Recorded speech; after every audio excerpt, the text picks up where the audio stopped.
深，我爱你如情分。我的心也真，我的爱也真，月亮代表我的心。你问我爱你有多深，我爱你如情分。我的心不移，我的爱不变，月亮代表我的心。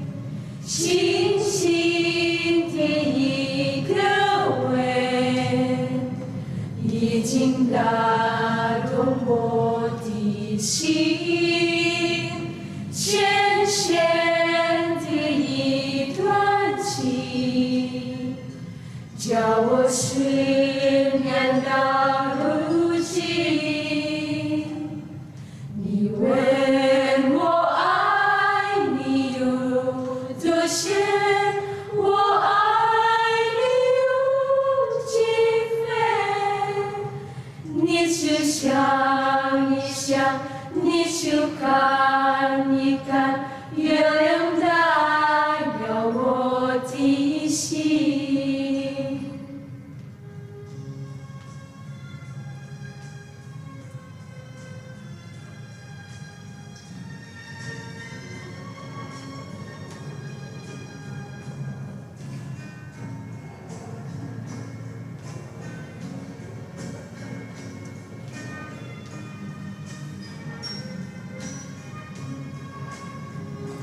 轻轻的一个吻，已经打动我的心。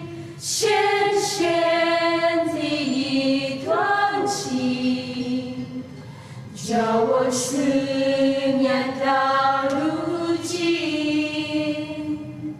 你问我爱你有多深，我爱你如情分。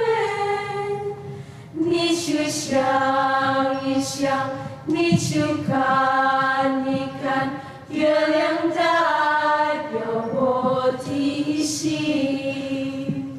你去想一想，你去看一看，月亮代表我的心。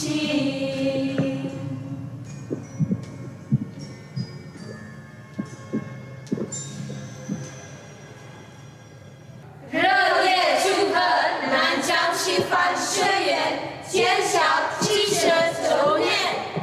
耶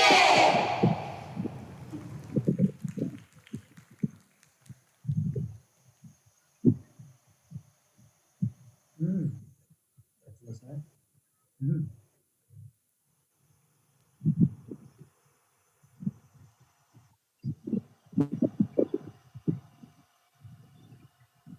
Selesai.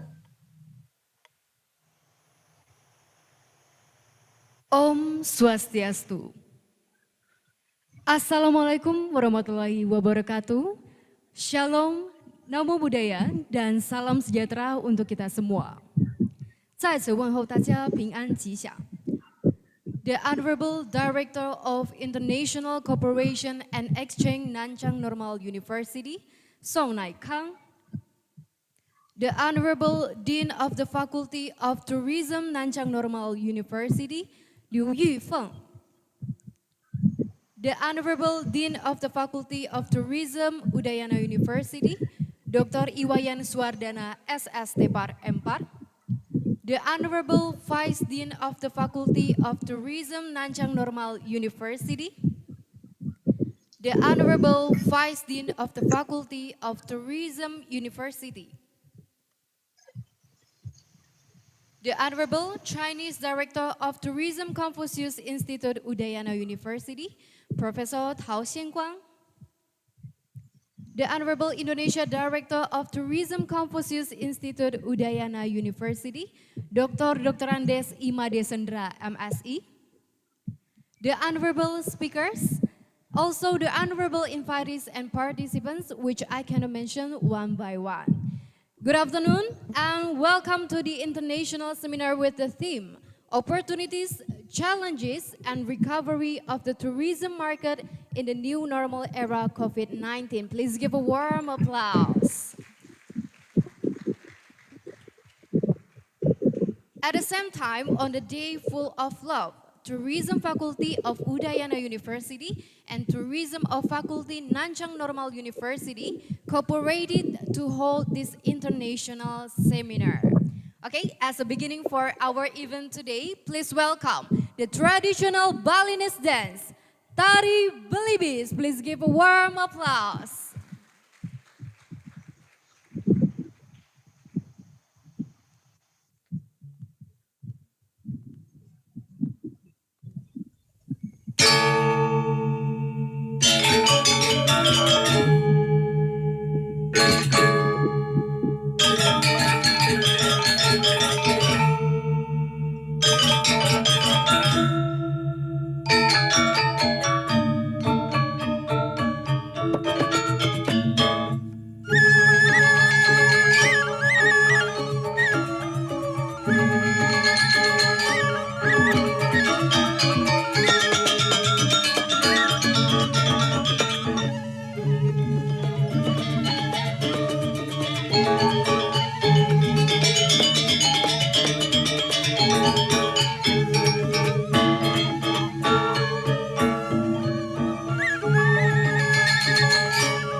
Next is the national anthem of Indonesia and national anthem of China. Dear guests, please stand to attention.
世界长城，中华民族到了最危险的时候，每个人被迫着发出最后的吼声，起来，起来，起来！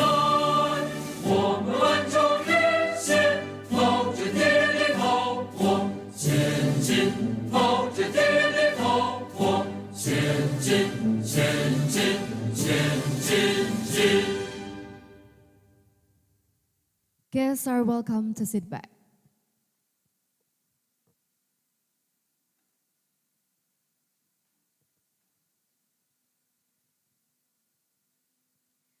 Next, we would like to invite Chairman, also Indonesia Director of Tourism Confucius Institute Udayana University to give a speech. Dr. Andes Imade Sendra, MSI, time and place is yours.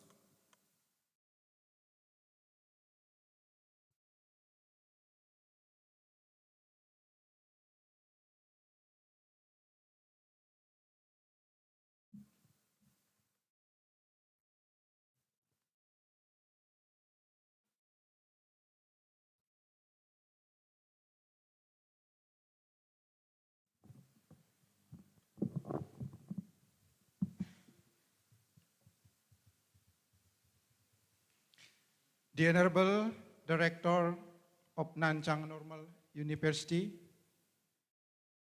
the Honorable the Dean of Faculty of Tourism, Udayana University, the Honorable the Dean of School of Tourism and Economic and Management, Nanchang Normal University, the Honorable the Vice Dean for Finance, Faculty of Tourism, Udayana University, the Honorable the Chinese Director of Tourism Confucius Institute, Udayana University, Prof. Tao Xianquang, the Honorable the Speaker from Nanchang Normal University, Mr.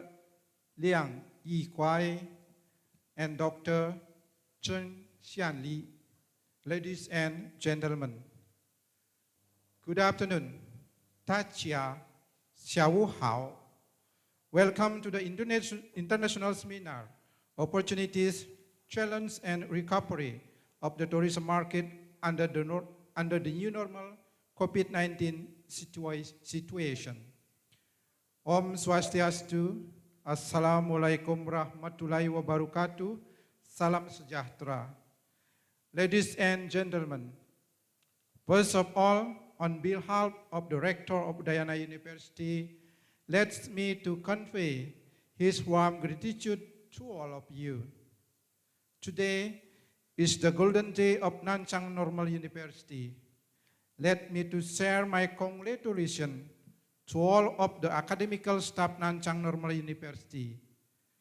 Zhe Nanchang Span Tasui 79年快乐，愿更加繁荣不减。Selamat ulang tahun ke-70 Universitas Nanchang Normal. Semoga semakin jaya.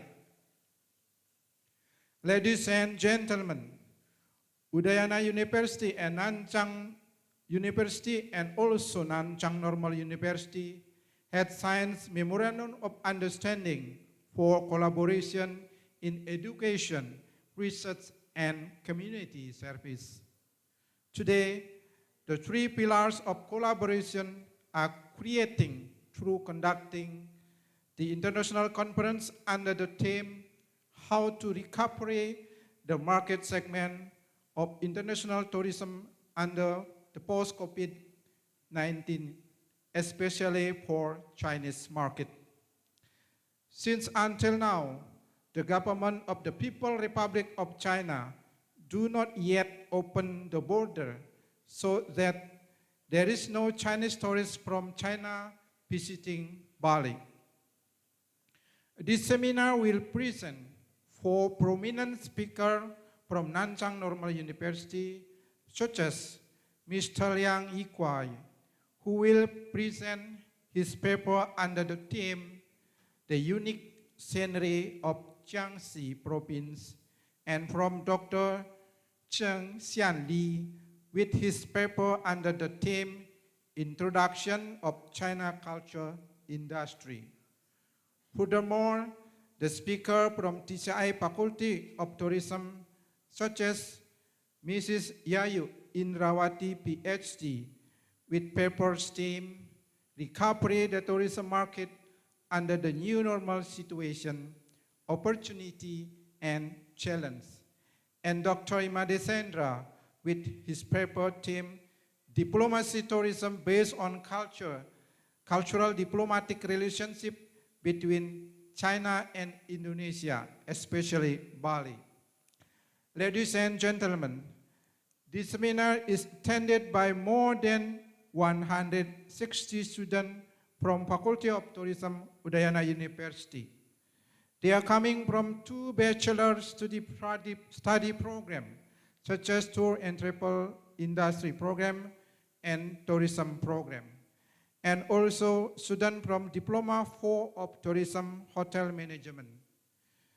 The committee are also invited the students from postgraduate program, such as Master Program of Tourism Studies and Doctor Program of Tourism. Ladies and gentlemen, as well as we know that Bali is one of the preferred destinations of Chinese tourists. Before pandemic COVID-19, Chinese tourists have become the new emerging tourism market in Indonesia, especially Bali. From 2012 until 2016, the Chinese tourists coming to Bali had the second highest position after Australian tourists. From 2017 until 2018, the Chinese tourists became the first rank, but 2019 Chinese tourists became the second rank due to some issues of Chinese tourism market in Bali, such as Bali sold cheapest WeChat payment system, the illegal tourism workers from China, the use of the Indonesian state symbol to guarantee the originality product souvenir, and so on. Based on the online questionnaire data in China, during the pandemic COVID-19, Bali is still a favorite destination for Chinese tourists.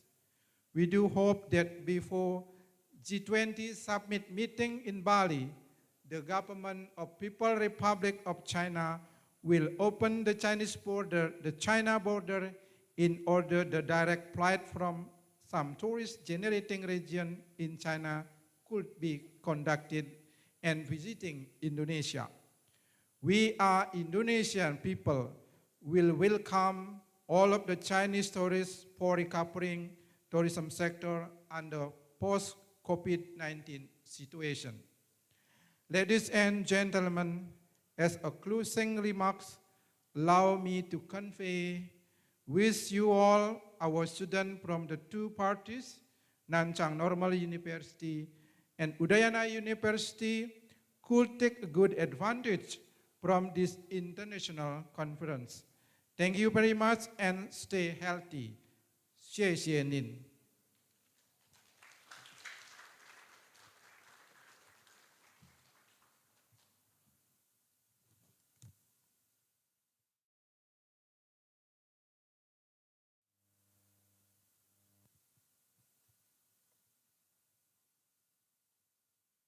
Next is a speech from Dean of Faculty of Tourism, Nanchang Normal University, Liu Yufeng. Time and place is yours.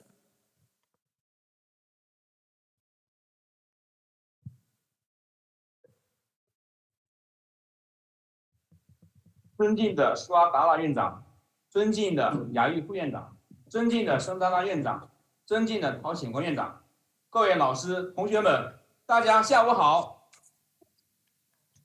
Distinguished Dean of Faculty of Tourism, Dr. Swadara, Distinguished Vice Dean of Faculty of Tourism, Dr. Yu, Distinguished Indonesian Director from Tourism Confucius Institute, Dr. Sindra, Distinguished Chinese Director from Tourism Confucius Institute, Professor Hao Xianguang, teachers and students, good afternoon. 金秋10月，硕果飘香。新冠疫情常态化下，乌达雅拉大学与南昌师范学院共同举办新常态下旅游市场的机遇、挑战与复苏的国际学术研讨会，既能推进两校之间的合作上一个新台阶，又能为促进印度尼西亚和中国两国旅游事业复苏发展贡献一份力量，更是为南昌师范学院的70年校庆增光添彩。It is golden autumn of October, and rich fruits are in heaps. Under the normalization of COVID-19, Udayana University and the Nanchang Normal University jointly hold an international academic seminar on opportunities, challenges, and recovery of tourism markets under the new normal, which can not only promote the cooperation between the two universities to a new level, but also contribute to the recovery and the development of tourism in Indonesia and China, and also add master to the 70th anniversary of Nanchang Normal University. 在此，我仅代表南昌师范学院旅游与经济管理学院，对参加今天学术研讨会的各位领导、嘉宾、专家学者和同学们表示诚挚的欢迎和衷心感谢。Here, on behalf of the Faculty of Tourism and Economic Management of Nanchang Normal University, I would like to extend my sincere welcome and heartfelt thanks to all the leaders, guests, experts, scholars, and students who participate in today's academic seminar. 南昌师范学院旅游与经济管理学院与乌达雅拉大学旅游学院在铺盘交换生、人才培养、科学研究、服务社会方面开展了深度合作，为两校师生加强交流、相互学习、共同发展提供了一个很好的学习和交流平台，也增进了两校师生之间的友谊。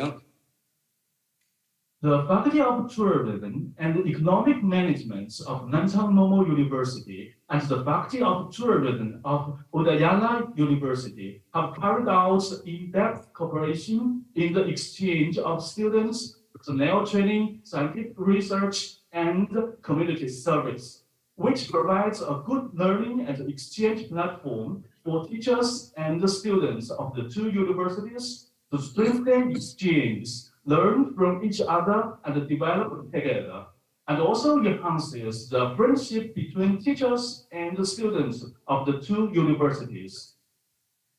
希望以此次学术研讨会为契机，将两个学院之间的合作推向更高层次，也希望像这种学术交流等活动能经常开展，让两校师生有更多的机会加深相互了解、相互学习，拓宽视野，提升办学理念，扩大乌达雅拉大学和南昌师范学院的办学影响和办学成效。I hope to take this seminar as an opportunity to promote the cooperation between the two universities to a higher level. It is also hoped that such academic exchanges and other activities can be carried out regularly, so that teachers and students of the two universities have more opportunities to deepen mutual understanding, learn from each other, broaden horizons, improve school running concepts, and expand the school running influence and effectiveness of Udayana University and Nanchang Normal University.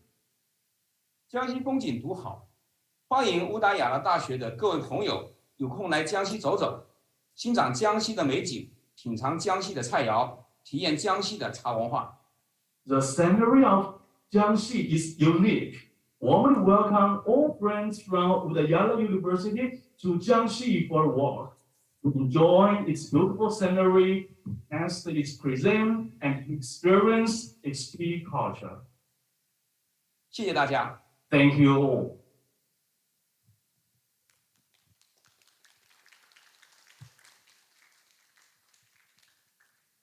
Okay, thank you for the amazing speech. So next, please welcome a speech from Dean of Faculty of Tourism, Udayana University, that will be represented by Vice Dean, Ibu Yayu Indrawati, SS MPAR PhD. Time and place is yours.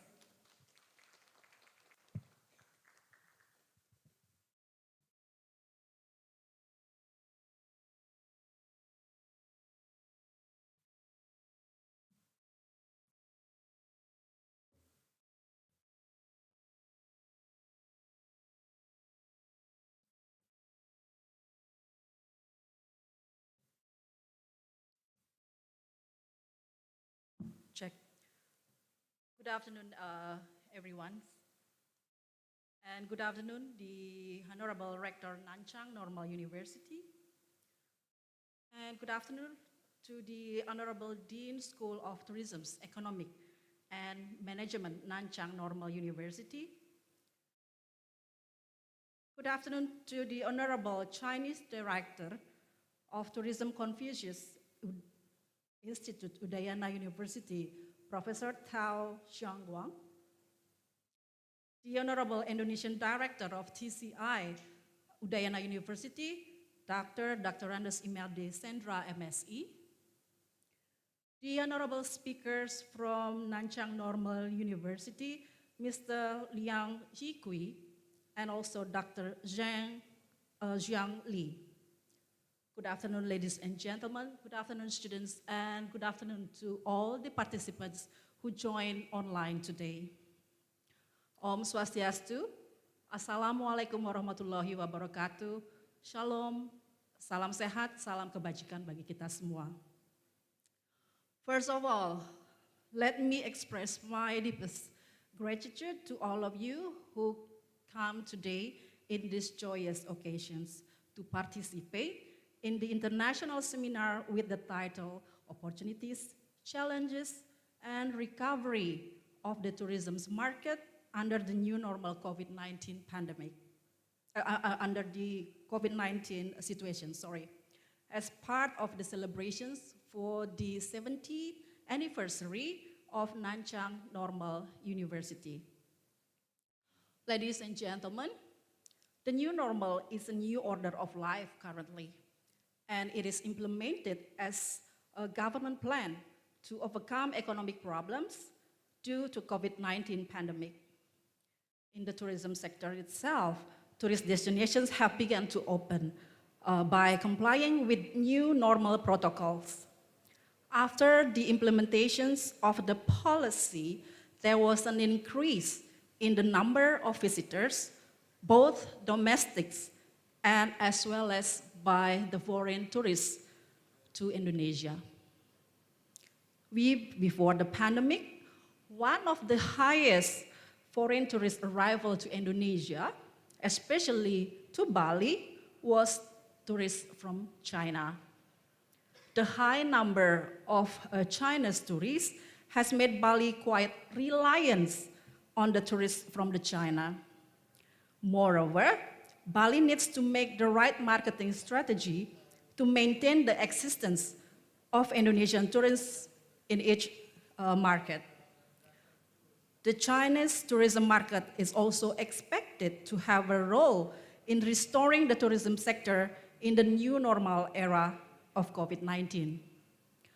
Therefore, this international seminar is expected to be a medium for 160 participants, both who join online and offline, and the 4 lecturers from Udayana University as well as from Nanchang Normal University, in exchanging ideas about conditions and use it as a path to restore tourism, particularly in Bali and China, in the new normal era. Through the material from this event, such as recovery of the tourism market under the new normal situations, opportunities and challenges, and also the material titled Diplomacy, Tourism based on cultural diplomatic relationship between China and Indonesia, participants will gain knowledge about the relationship between Indonesia and Bali, and also Indonesia and China in tourism sectors. Additionally, participants will also gain a new insight into China's tourism from the material that will be presented by the speaker from Nanchang Normal University with the title, The Unique Scenery of Jiangxi, and also the introductions of China cultural tourism industry. Last but not least, I would like to officially welcome you to the international seminar, and I do hope this event will be very useful for each and every one of us. Thank you very much.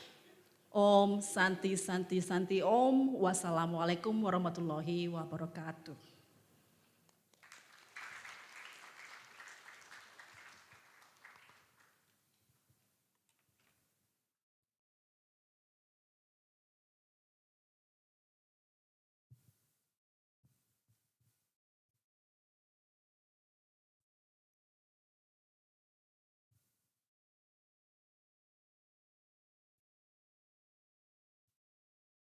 Okay, thank you, Bu Yayu, for the amazing speech. So before we get into our main event today, we are going to watch a performance from Nanchang Normal University. Please welcome, this is the T performance. Please give a warm applause.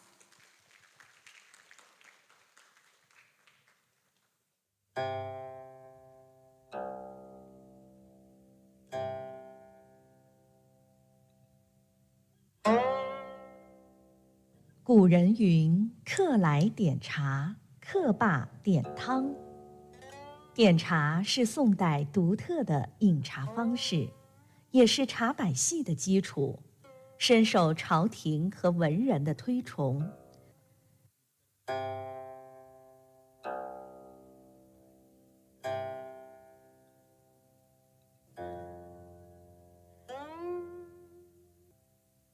焚香静心，焚点檀香，陶冶心境。诗人黄庭坚在《香知识得》一文中指出，香能除去污秽，清净身心。点茶、焚香、插花、挂画，作为宋人生活四艺，备受推崇。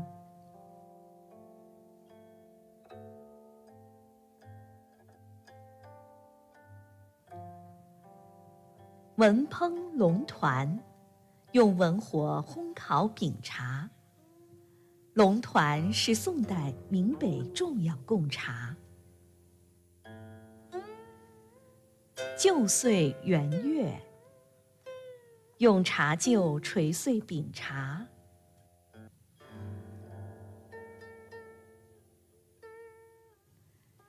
时来运转，用茶磨将饼茶碾成细粉。茶磨古人雅称时转运。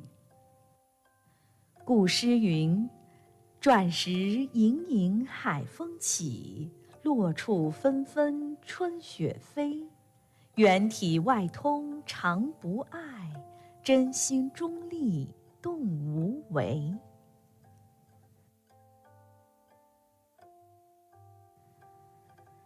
从事服茶，用茶轴扫集茶粉。茶轴古人雅称宗从事，扫云稀有，是扫集茶粉的专用工具。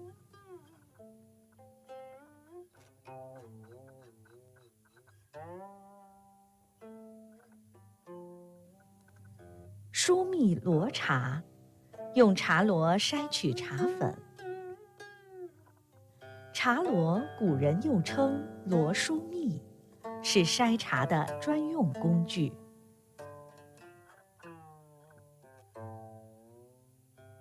驱尘入宫，将筛好的茶粉装入茶盒。饼茶碾细的茶粉雅称曲尘、香尘、玉尘，是点茶的专用原料。古诗云：“碾边飞絮卷玉尘，磨下落珠散金缕。”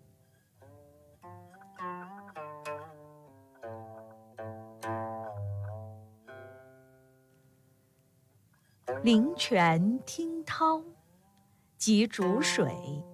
宋人煮水靠声音辨水温，2沸至3沸最为适宜。茶筅木淋，用沸水冲淋茶筅。茶筅是点茶的专用工具，雅称雪涛公子。赐君一节银无瑕，夜听松声树欲华。万缕影风归谢眼，半屏飞雪起龙牙。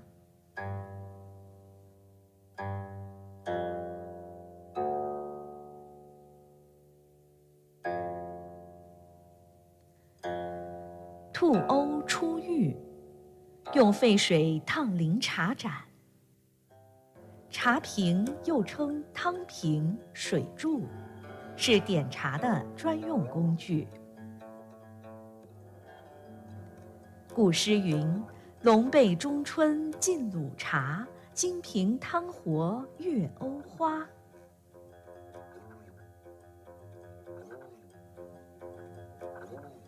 溶胶初结，将茶粉加水调成膏状，古人称溶胶。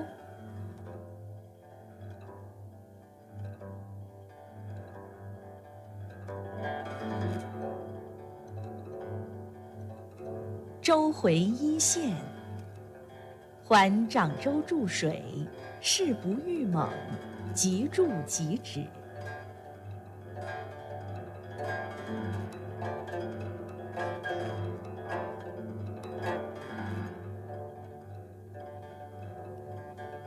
茶筅击服，用茶筅击服茶汤，手轻显重，指绕万转，上下透彻。古诗云：“香凝翠发云生角，诗满苍然浪卷花。到手纤毫皆尽力，多因不负玉川家。”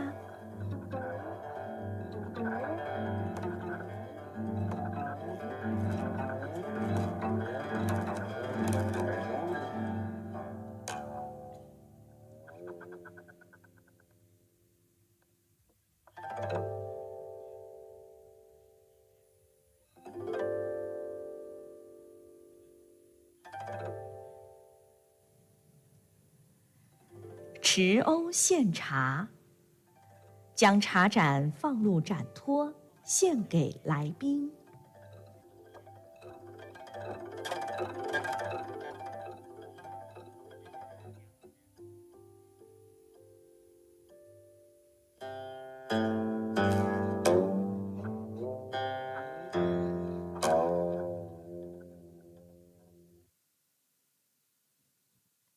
All right, please give a warm applause.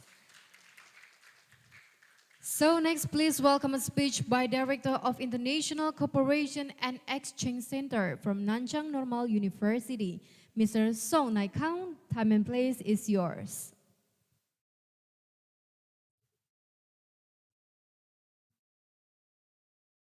Distinguished Dr. Yayu Indrawati, Distinguished Dr. Ahmed Sandra, Professor Hao Xuanguang, Professor Liu Yufeng, and Professor Yang Yikui.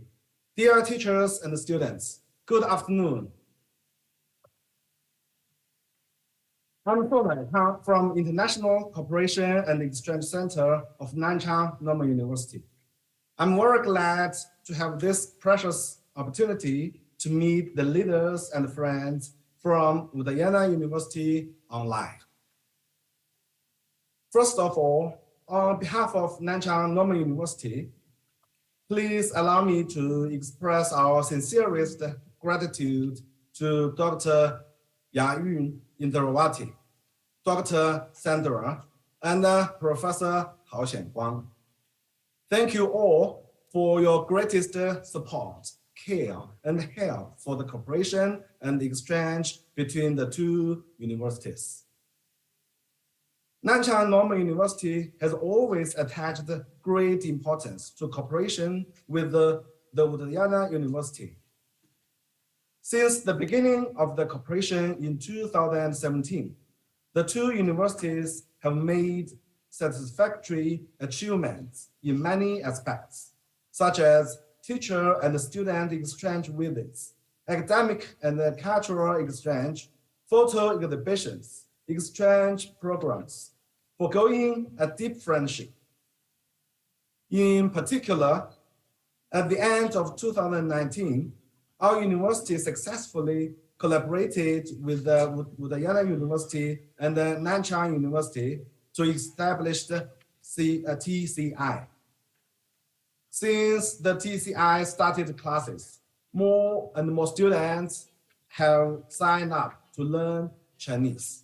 And Chinese language teaching and various cultural activities have been welcomed and praised by the students.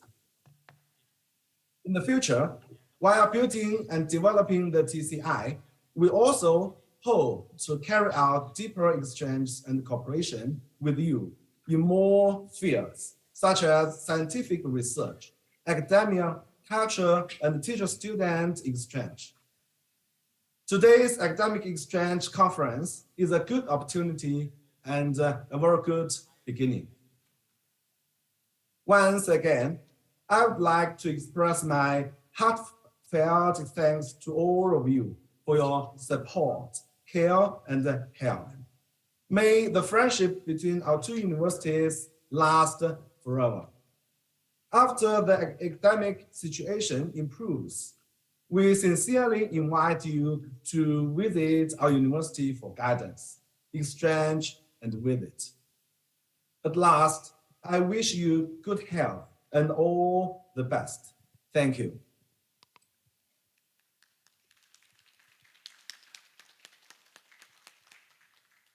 Thank you, Mr. Song Naikang, for the very amazing speech.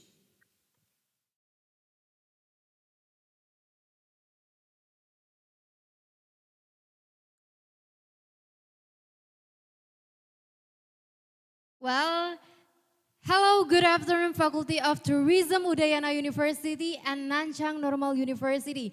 Good afternoon, everyone. 大家下午好. Kok kecil suaranya? 大家下午好. Okay, thank you. So, before that, may I have the most energetic applause for our event today? Boleh beri tepuk tangan yang meriah untuk acara kita hari ini? Okay, so I'm Jun as today master ceremony. So for today's seminar, there will be 2 sessions, and in the end of each session, there will be a discussion. So for participants who have questions, please keep your question until discussion.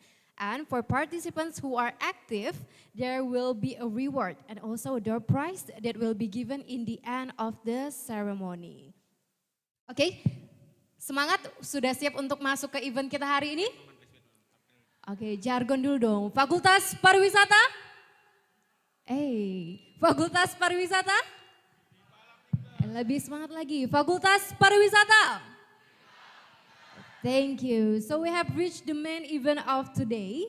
Before that, the rest of ceremony will be hosted by our moderator, flight directly from China. Actually, he's been about 1 month in Bali. And I think the participant in Udayana University usually see him on the screen on our past event. Kira-kira ada yang tahu tidak siapa? Okay, nobody knows. So let's welcome our moderator today, Professor Tao Xianguang. Please give a warm applause.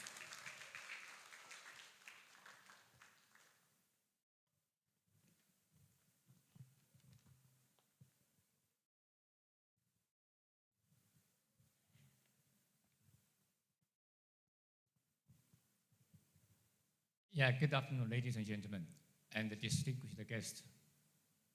Selamat sore. Waalaikumsalam. Okay, yeah. So first of all, I'd like to speak Mandarin, Bahasa Mandarin, and from Bali, the beautiful Bali, and send the best regards to China, to Nanchang Normal University, 70th anniversary. So first of all, let's give the warm clap to congratulation our Nanchang Normal University 70th anniversary. 刚刚一个小插曲啊，宋主任，这边的这个特殊情况是这样的，把你放在最后，是最高的领导啊，所以我想刚刚我们这个小姑娘在讲的时候有点激动啊，有没有跟我们打个招呼？好，没事。我们这个宋主任讲的非常好啊，压轴戏吧啊。今天呢非常的高兴，也非常开心。我们远在遥远的巴黎，可以说是千里万里之外，为我们南昌师范学院70年的华诞送上一次特别的国际讲坛活动。那么我们觉得呢，这是一场非常有意义的活动，为我们南昌师范学院10月29号的70年华诞，可以说提前献上一份厚礼。在此呢，我代表我们4位专家，向我们南昌师范学院问一声节日快乐，祝贺我们南昌师范学院在王书记、张校长的领导下办得越来越好，越来越辉煌。和我们有鼓掌的吧 ？OK, just now I sent the very important message to Nanchang Normal University and wish our Nanchang Normal University in the future and good future and prosperity.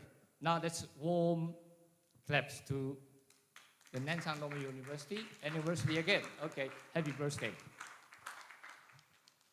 今天呢是一个非常特别的时间，我们南昌师范学院和到我们合作学校乌达亚那大学旅游孔子学院，还有我们乌达亚那大学旅游学院联合举办这次国际研讨会。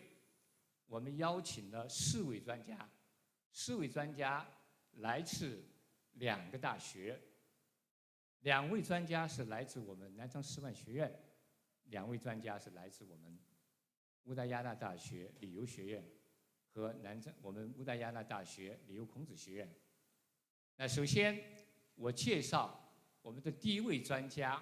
Okay, first of all, I'd like to introduce the first experts. Now, Dr. Yayu Indrawadi. We call this a beautiful Ding. 这是我们的美女院长。第二个介绍我们的外方院长，我的好搭档。The second one, I will introduce my colleague, and Dr. Sandra, the Indonesia Director of TCI. Now let's give the warm to him. 接下来我要面对屏幕，面对我们祖国，面对我们老家江西南昌，介绍我们2位专家。一个是 Okay, I will face to the north and introduce my experts, the Professor Liang Yikui. The first one. Okay. The second one, Dr. Zheng Xianli. Okay, the second one. And today, the 4 experts will give 4 topics. But you can look at, this is under the new normal, the tourist market and of challenge, opportunity, and recovery. This is a very good topic. So it's close to the current situation in tourism. But as far as we know, during the COVID-19, our tourism industry is coming down. No tourists, no people to come here. So because this is a big problem, but it doesn't matter. The COVID-19 maybe will disappear, not longer. So we hope through this international seminar, we can find good way and how to face challenge, how face the opportunities, and how to recover the tourism in our beautiful Bali. Okay, first of all, we'll introduce my colleague, and Dr. Zheng Xianli, and give us the unique scenery of Jiangxi. So warm welcome.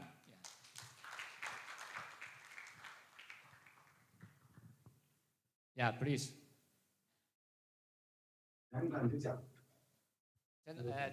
曾博士，听到吗？啊，好的 ，OK。Unique scenery of Jiangxi. This is my hometown. Now look, it's very beautiful.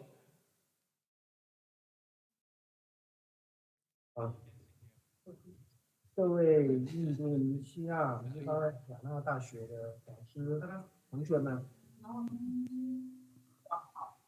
我是来自中国江西南昌师范学院旅游与经济管理学院的杨一回，很荣幸能在这里和大家分享和交流，希望我们能够以此为契机，将来能进一步加强两校间的沟通与合作。Good afternoon, dear professors and students from Udayana University. I'm Liang Yikui from School of Tourism and Economic Management of Nanchang Normal University. It's my honor here to share the unique scenery of Jiangxi to you. I hope we can take this opportunity to further cooperation between two universities in the future. 近3年，全球经济受到了新冠疫情的重大冲击，我们旅游业首当其冲。在我们中国旅游界有一句话这么说的：能坚持下来的都是英雄。疫情常态化，经济下行，压力加大，消费失速，旅游产业的恢复依然任重而道远。不过，在世界人民的共同努力下，我们对战胜新冠疫情充满着信心，并且逐渐取得越来越好的成绩。到目前，中国是世界上最安全的国家。所以今天想借这个机会，和大家一起来分享中国江西的美食美景。期待有一天，我们雅纳大学的老师同学们能够踏上我们这片美丽的地进行学习、生活和旅游。In the past 3 years, the global economy has been greatly impacted by the COVID-19, and our tourism industry bears the brunt. In China's tourism industry, there is a saying that those who can persist are heroes.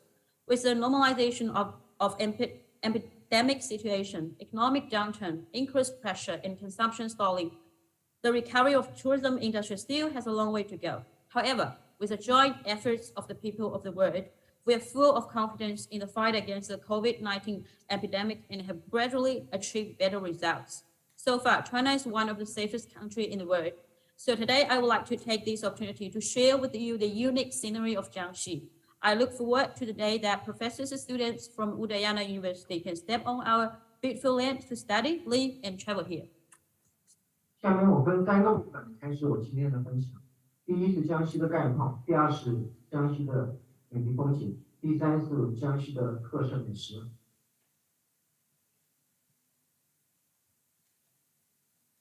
江西因我们境内主要的河流赣江而得名，简称为赣。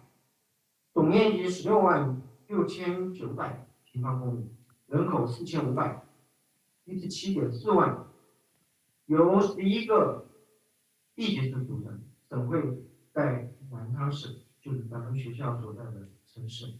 那么古代的时候，江西属于移民之地，所以方言比较多，主要兴起的是赣语，把吴语客家话、闽南话。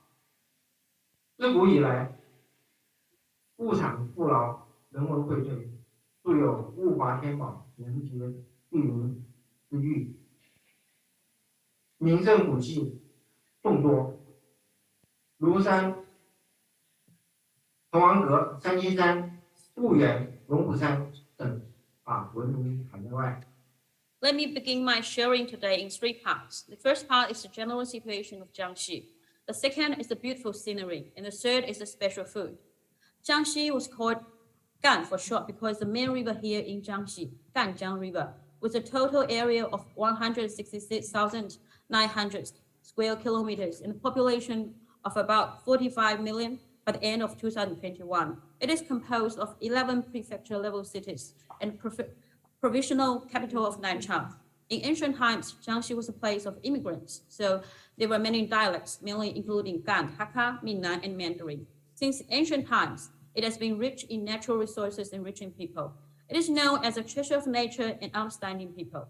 There are many cultural relics and scenic sites, such as Mount Lushan Mountain, Tengwang Pavilion, Sanqing Mountain, etc. They are famous at home and abroad. 具体表现在第一，江西的生态环境全国一流，江西有着一流的生态环境，全境被我们国家列为了首批生态文明先行示范区。江西有着非常丰富的动植物资源，有高等植物5000多种，约占全国的17%，有野生脊椎动物800多种，占全国同类动物种类的21%，森林覆盖率高达63.1%，那么是中国最绿的省之一。Jiangxi has a first-class ecological environment, and the whole territory is listed as the first batch of ecological civilization demonstration areas. Jiangxi is rich in animal and plant resources, with 5,112 species of high plants, accounting for about 17% of the country. There are 845 kinds of wild vertebrates, accounting for 21% of China. The forest coverage rate is 63.1%, which is one of the greenest provinces in China. 我们江西的鄱阳湖是中国的第一大淡水湖，面积达到了4125平方公里，是白鹤的世界，水鸟的天堂。鄱阳湖的候鸟已经达到了300多种，有近百万只，其中珍禽类的有50多种，已经是世界上最大的鸟类保护区。世界上现有白鹤大概4000多只，有90%都在咱们鄱阳湖跃动。这是我们鄱阳湖美景的照片。This is a picture of our Poyang Lake. Poyang Lake is the largest freshwater lake in China, with an area of 4,125 square kilometers. It is world of white cranes and the paradise of water birds. There are more than 300 kinds of migratory birds in Poyang Lake, nearly 1 million of them, including more than 50 kinds of rare birds. It has become the largest birds reserve in the world. There are about 4,000 white crane in the world. 90% of them overwinter in Poyang Lake. 江西省境内江河湖泊星罗棋布，那么有大小湖泊有400多个，河流2400多条，人均拥水量达到4100多立方。主要河流湖泊水质优良，城市集中饮用水源地水质达标率达到了100%。中国香港的水源也来自于江西。Jiangxi province is dotted with rivers and lakes. There are more than 400 natural lakes, more than 2,400 rivers. The water quality of major rivers and lakes is excellent. Hong Kong's water source comes from Jiangxi as well. 江西还有甘甜的空气，在每立方厘米空气中负氧离子含量年平均达到1070个。超过世卫组织规定的清洁空气的标准，在我们江西的同地杨岭国家森林公园，它的负氧离子最高含量达到了19.2万个，被吉尼斯认定为世界上空气负离子浓度最高的风景园区。Jiangxi also has sweet air. In each cubic centimeter of air, the annual average content of negative oxygen ions reaches 1,070, exceeding the clean air standard set by the World Health Organization. Chongyi Yangling National Forest Park of Jiangxi has the highest concentration of negative oxygen ions of 192,000, which is recognized by Guinness as a scenic site with the highest concentration of negative air ions in the world. 第二，江西的历史非常的悠久，人文鼎盛。早在1万多年前的新石器时代晚期，江西万年这个地方就有了人工水稻栽培的这么一个活动痕迹。那么开启了人类农耕文明。在商周时期，新干大洋洲大量使用了这个青铜礼器啊，当时说明当时江西就有了不差于不逊于中原的青铜文明。那么在1800年前啊，江西已经成为了我们国家的粮食基地。Jiangxi has a long history. 10,000 years ago, Jiangxi ancestors of Wanyan Xianren Cave transformed wild grains into artificial rich cultivation, opening the agricultural civilization of mankind. 1,800 years ago, Jiangxi has gradually become a national food base. 这就是江西万年的仙人洞， And 在里面发现了这个人工水稻栽培的化石。this is a picture shows Wanyan Xianren Cave.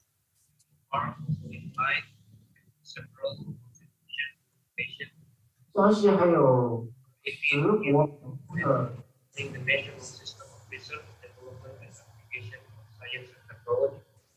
Constitution number 26, year 2007, concerning spatial planning and government.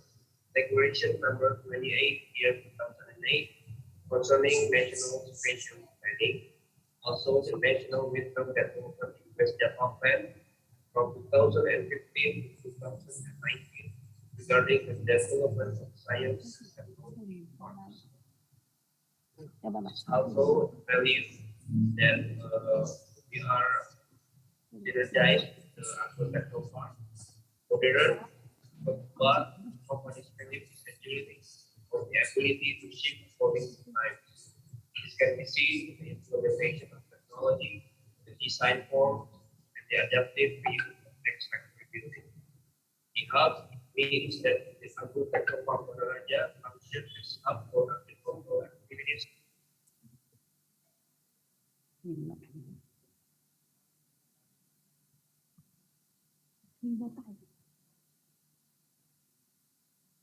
这个有点小插曲。那么江西啊，富有直国民族之语。景德镇这座城市啊，赢得了十都的这个桂冠。景德镇直译啊，以白如玉、明如镜、薄如纸、深如磬，北征四海，传播世界。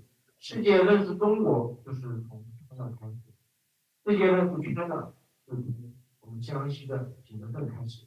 那么这个是我们景德镇陶艺陶瓷匠人的工作的场景。Jiangxi is known as the pearl of the porcelain country. Jingdezhen city won the title of the capital porcelain because of 1,000 years of wood killing fire. Jingdezhen porcelain art is famous all over the world for its white as jade, bright as mirror, thin as paper, and loud as music. The world knows China from China, and the world knows China from Jingdezhen city. And this picture shows people in Jingdezhen is doing the porcelain art. 海关侯园是中国迄今发现的保存最好、结构最完整、功能布局最清晰、拥有最完备地质体系的西汉的裂痕论。那么距今有2081年。Haihuan Marcus Cemetery is the best preserved, the most complete structure, the clearest function layout, and the most complete sacrificial system of Western Han Dynasty Marquis tomb found so far in China. It is 81 years ago. 这个地方就位于我们江西的省会南昌。接下来，我来进行我的第二部分，这个江西绝美风景的分享。那么江西的这个绿色山水资源形成了独特这样的一个景区。那么有4大名山，有最美的乡村婺源有庐山西海，有桂峰，还有云中草原、武功山、岳阳东岳山等等。下面我就来介绍几个我们江西有的世界级的景区。Next, I'd like to share my second part of Jiangxi unique scenery. Jiangxi green landscape resources have formed a unique tourist attraction, including 4 famous mountains, the most beautiful countryside, Wuyuan, Lushan, Xihai, Guifeng, etc. There are also mountains and waters such as Wugong Mountain, etc. Let me introduce some world-class scenic sites which are unique in Jiangxi to you.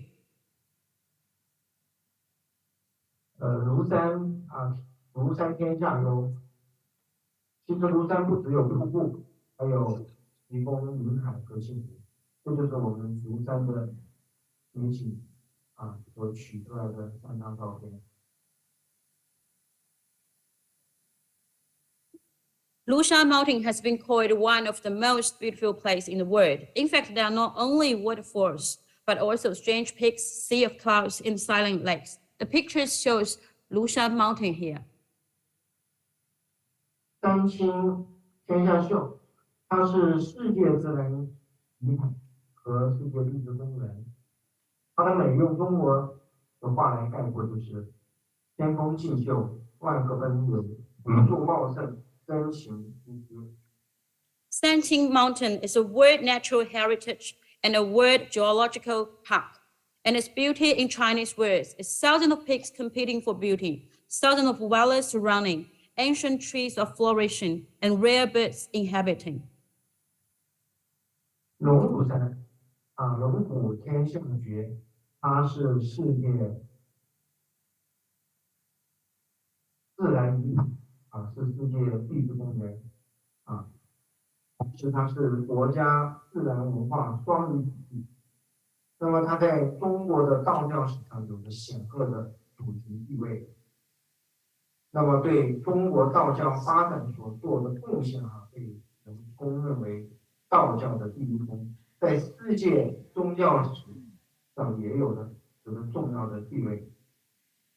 Mount Dragon Tiger is unique in the world, which is China's 8th World Natural Heritage, World Geological Park, and a National Natural and Cultural Heritage Site.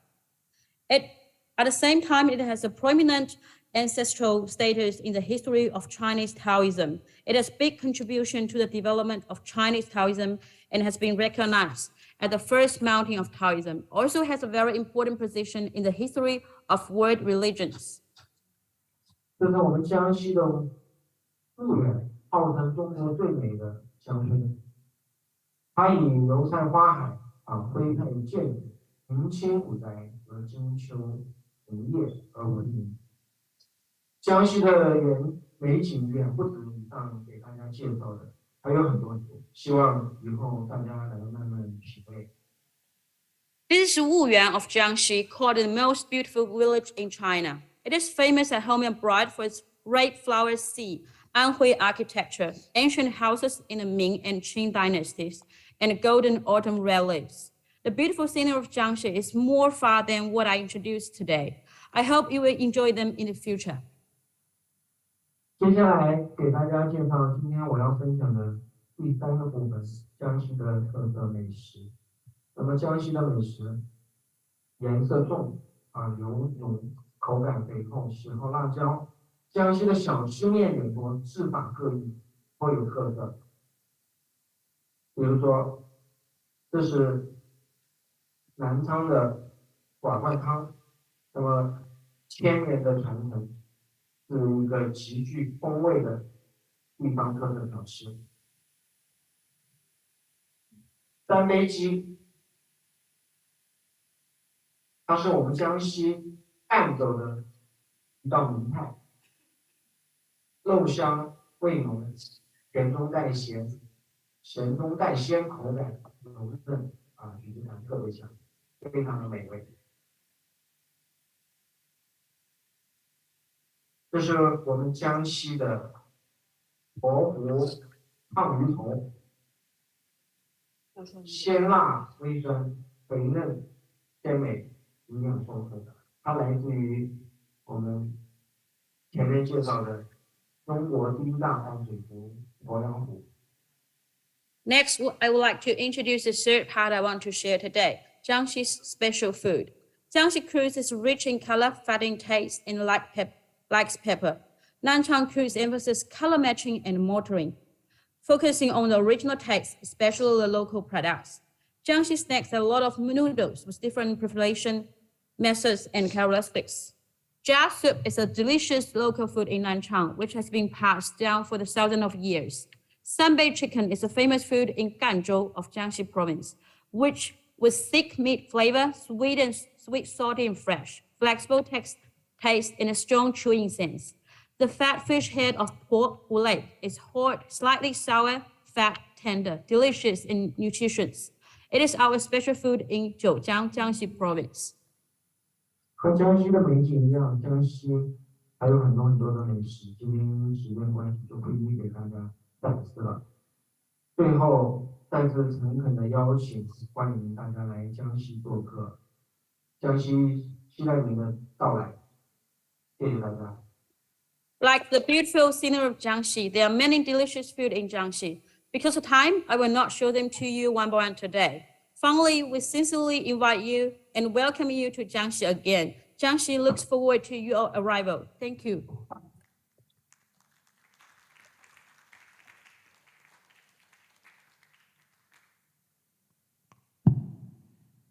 OK， 刚刚我们梁教授把我们江西的山山水水、文化历史，还有我们的美食都介绍给了我们大家啊。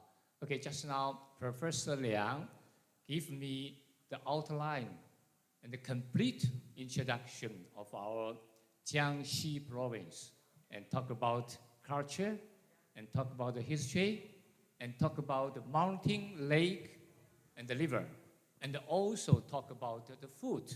So come to Jiangxi. We have a very delicious food. We have a very good environment and scenic spot for you to visit and to travel. OK， 谢谢我们的梁教授啊，给了我们一个精彩的这个讲演，谢谢大家，谢谢你啊。Now let's give the warm clap to the Professor Liang.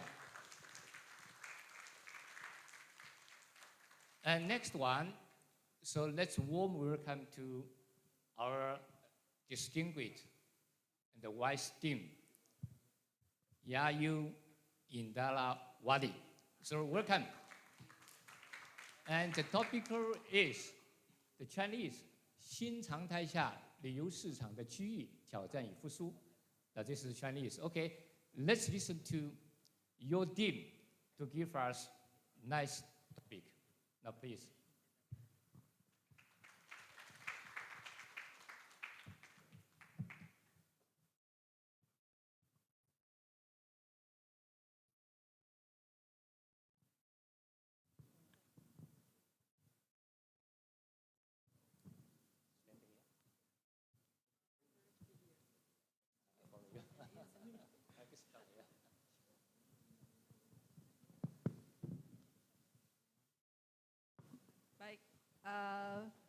Good afternoon, selamat sore to every one of you. Right, Professor Zhao, perhaps before I start my presentations, I would like to share stories, a little short stories about today's event. Yeah?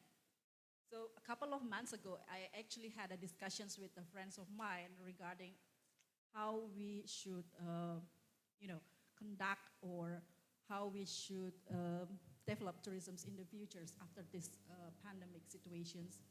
And then, interestingly, about a week ago, Dr. Sandra and also Dr. Ngurah came to me, and then they were asking me about what about if they invited me as one of the speakers in this wonderful, and then without doubt, I was responding, and then I said, okay, yes. And today, here I am, standing next to you, and I'm going to present about the opportunities and also the challenge of tourism's recovery after pandemic.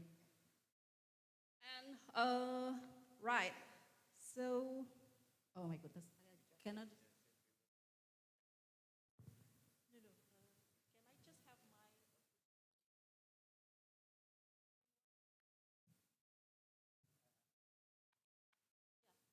my? There is a translation Mandarin. Ada? Yeah, I sent to Mother. Okay, did you the Mandarin? Yeah. 刚刚我们这个亚佑院长啊，就是先用英语解释了一下，因为前段时间有朋友跟他讲，在我们疫情之后，我们如何来面对后续这个挑战、后续的这个机遇，还有我们怎么复苏啊？那么当时这个我们的山德拉博士在邀请他的时候，他就在思考这个问题。那么刚刚呢，叫我先把前面的给大家解释一下。那么这个他的这个英语的这个演讲啊，我们的方杰老师已经翻成了中文，现在我们把它这个翻成中文，看我们中文的 PPT， 他呢来讲英文啊，所以我们同学呢在看 PPT 的时候就是可以更理解一些。Okay, we asked them to give the Chinese version. Yeah, so maybe you can speak as you like. All right. So they will. Okay, you can speak English. No.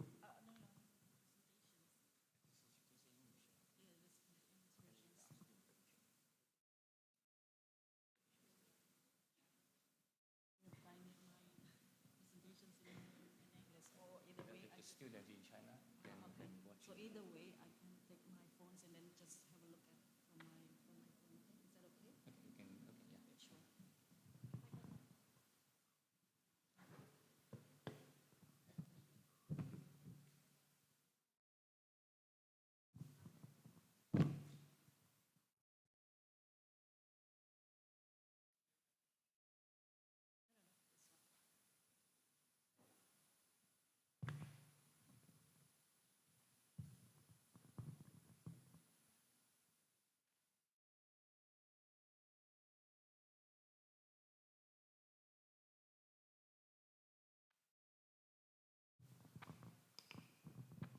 Sorry for the troubles. Okay, so today's presentation is going to take a topic about recovery of the tourism market under the new normal situations. Slide, please. Thank you.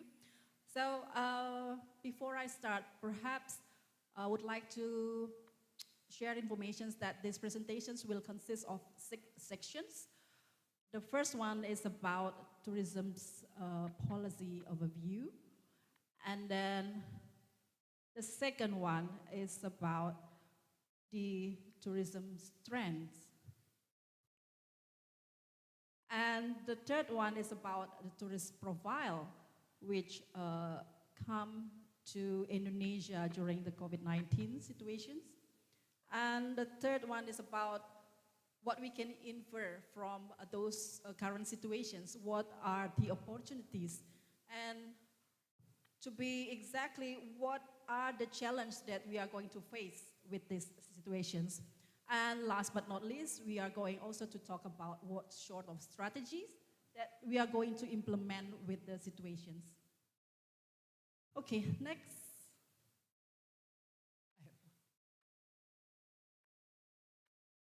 Right, so the pandemic hit globally, as we know that it happens around the world. And then each government has their own regulations, has their own plan, has their own strategy to recover from these situations. And if we are talking specifically about Indonesia, so Indonesia has their own, Indonesian government has their own plan how to recover from these situations. And Pemulihan Ekonomi Nasional, or in English we call it National Economic Recovery in 2022, has allocated around 31 trillion US dollar.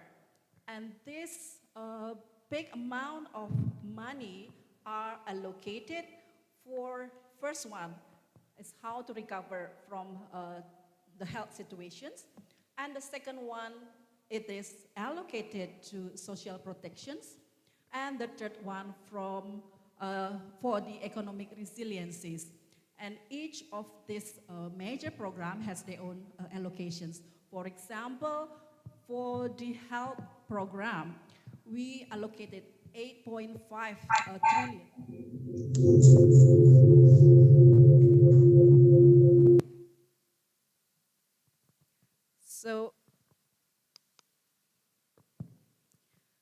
So we allocate 8.5 trillion US dollar for the health, this including the vaccinations program, and also it's including with the incentive for the health workers, and also incentive for COVID-19 mitigations.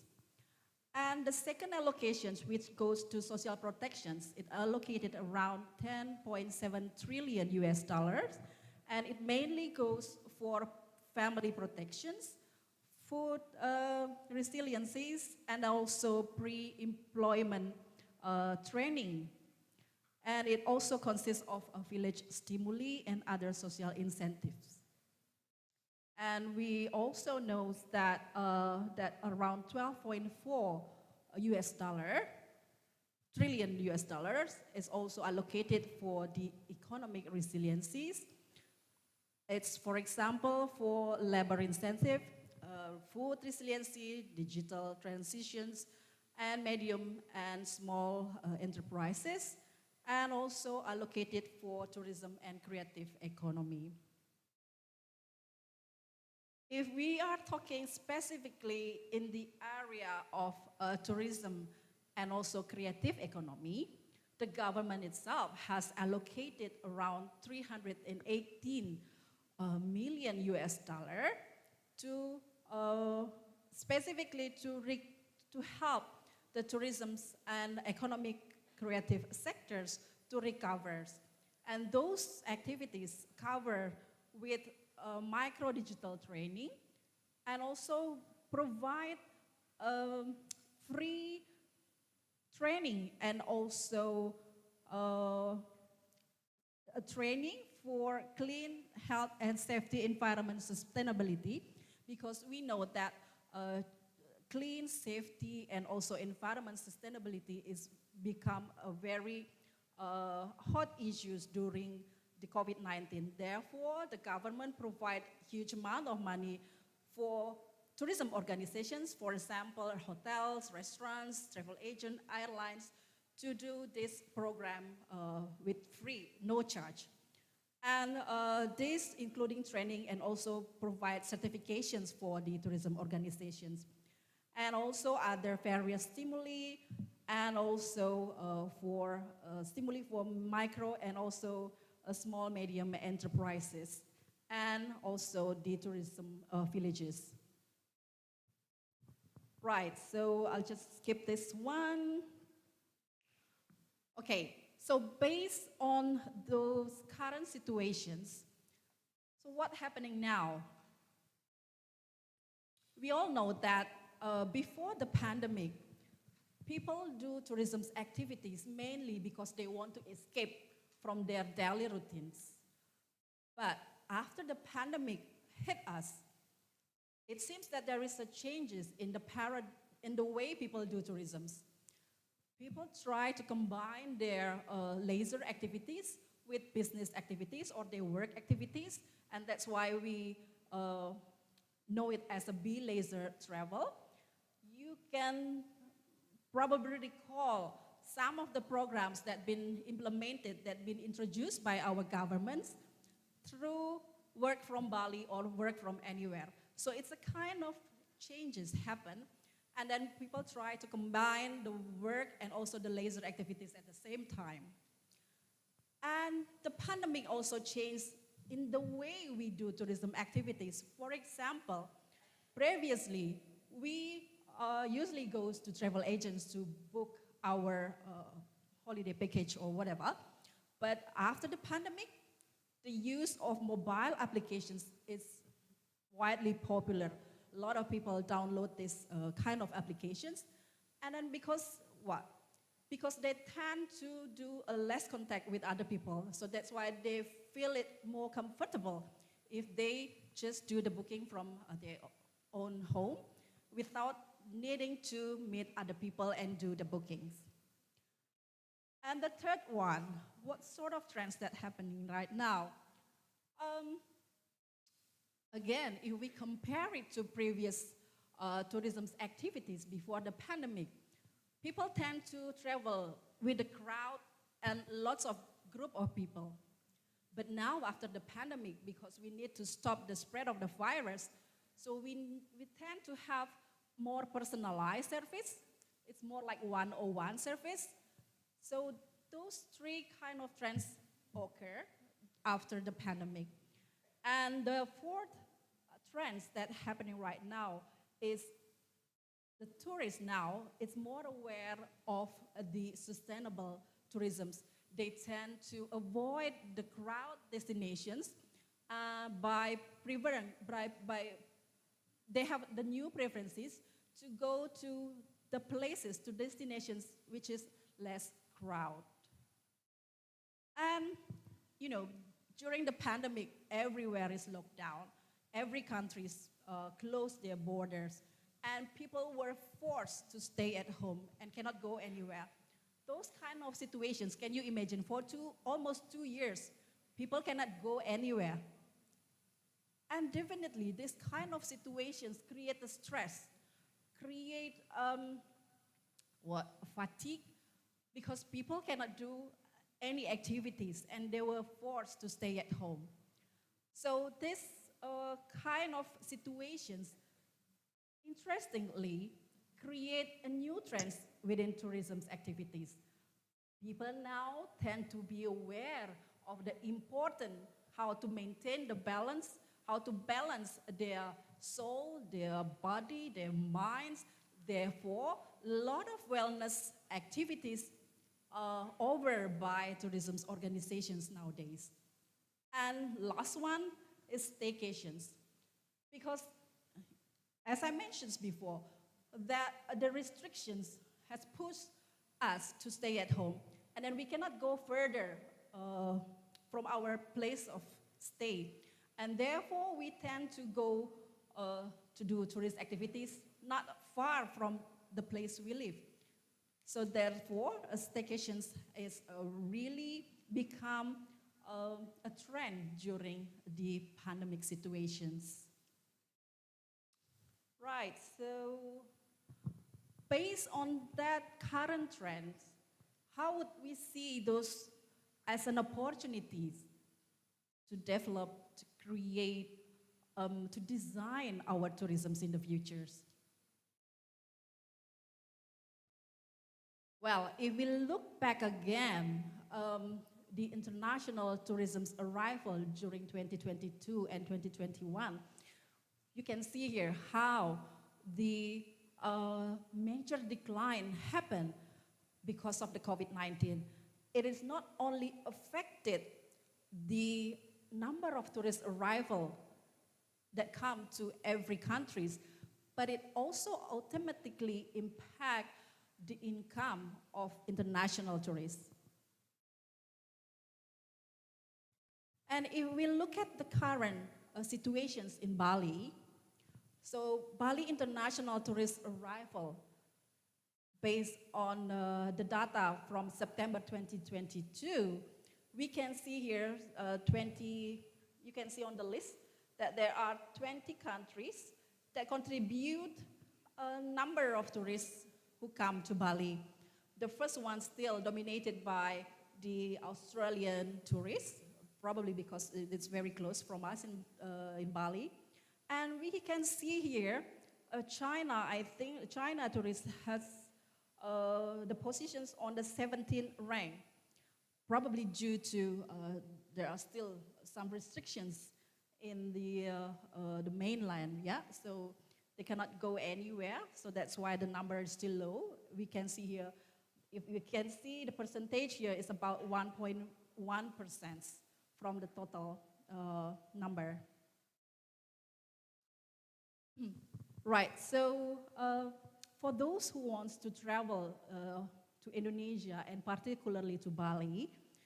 So because of the situations is still changing, and then there is no rigid rules and regulations.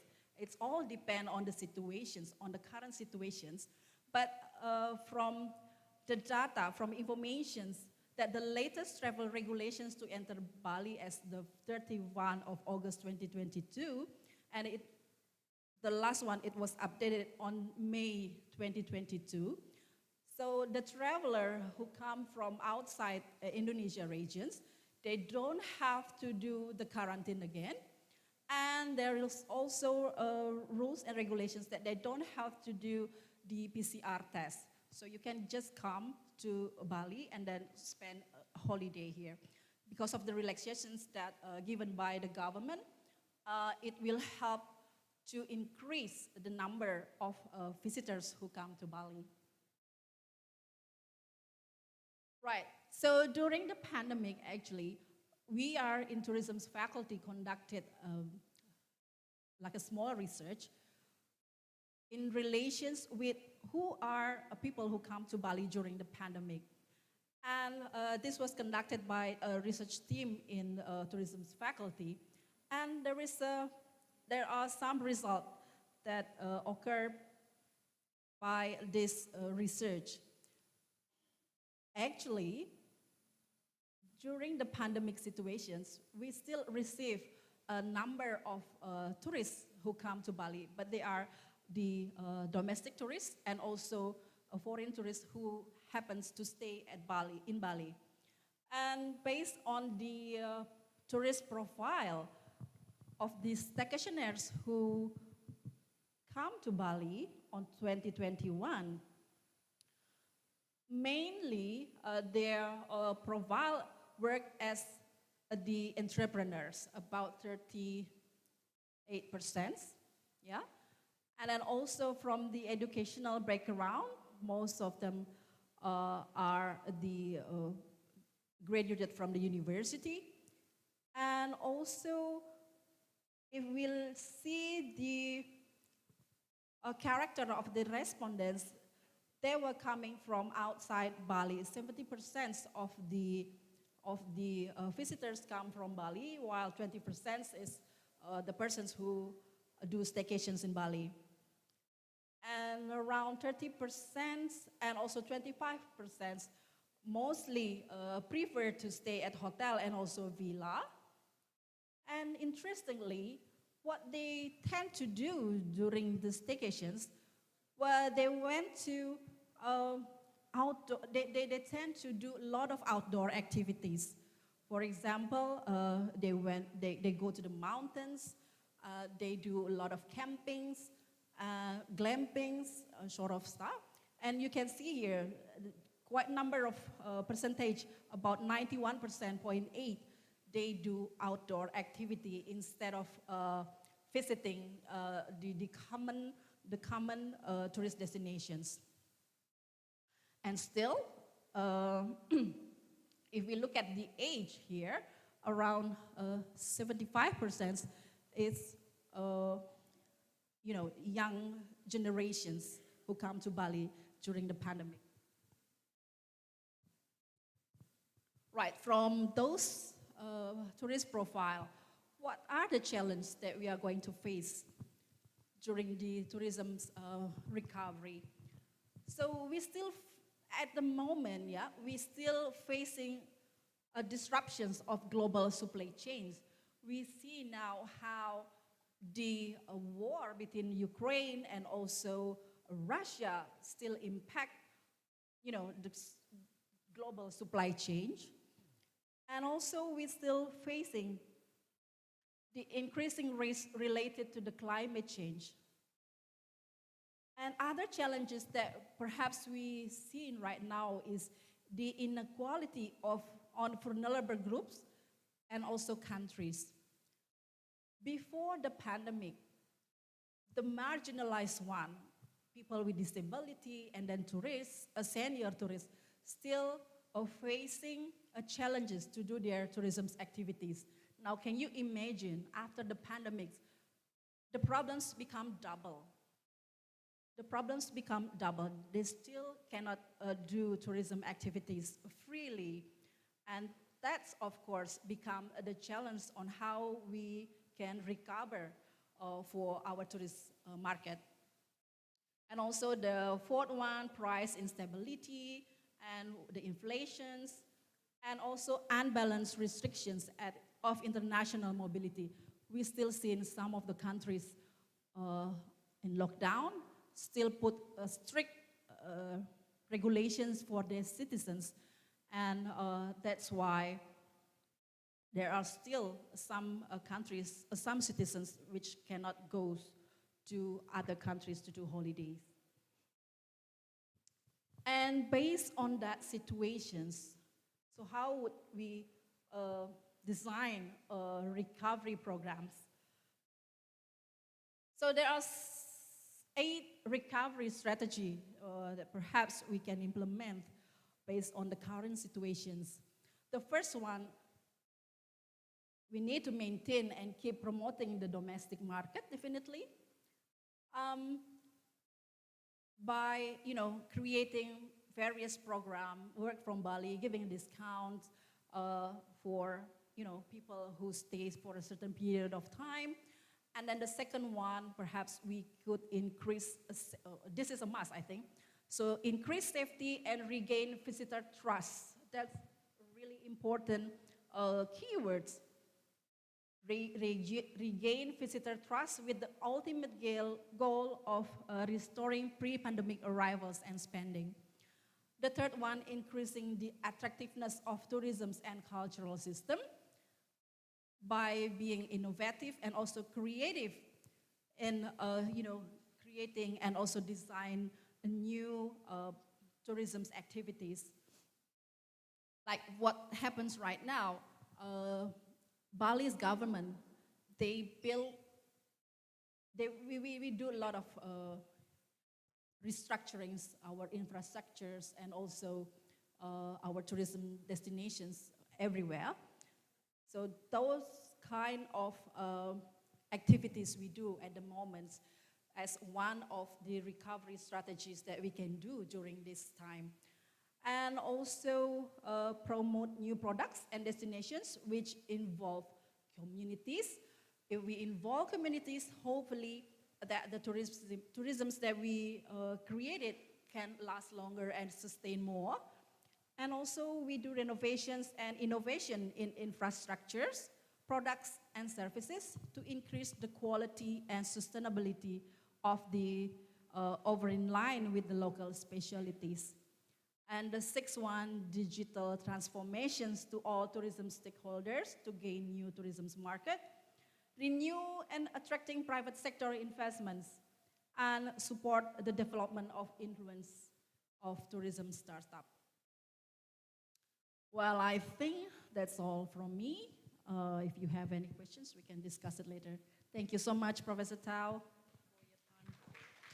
Thank you very much for Ibu Ayu. Now give us a very detailed information the how to face the challenge, how to face the opportunities, and they give me more strategical recovery. And also it's very important information. Although the COVID-19 and 2022, now Ibu Ayu listed the tourists. I think the top one is Australia, the second one United Kingdom, and the third one is India. Third one is India. Well, yeah, okay, also United States. Okay, so we are hope our Chinese tourists from China to Bali. So I think if the direct flight from China to Bali, we have more and more tourists from China. So we expect it. Okay, and many thanks, Ibu Ayu. And again, terima kasih.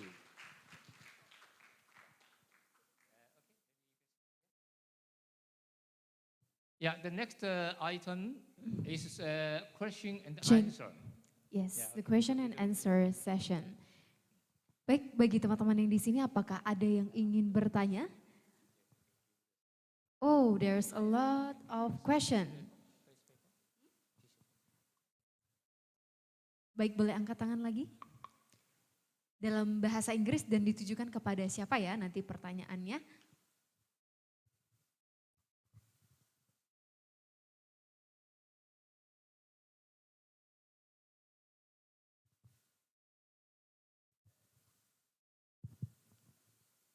Thank you for the opportunities.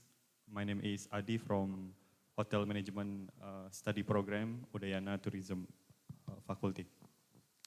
I have one question to Mrs. Yayu Indrawati, PhD. We know in the economic situation in the global today and in the future also, it is in not good situation because of the inflation and many things. So when we talking about the tourism, it will maybe on the number 5, if there are 5 number of priority in the life like that. So how we make the strategy to attract the tourists doing tourism activity again in economic perspective? Thank you.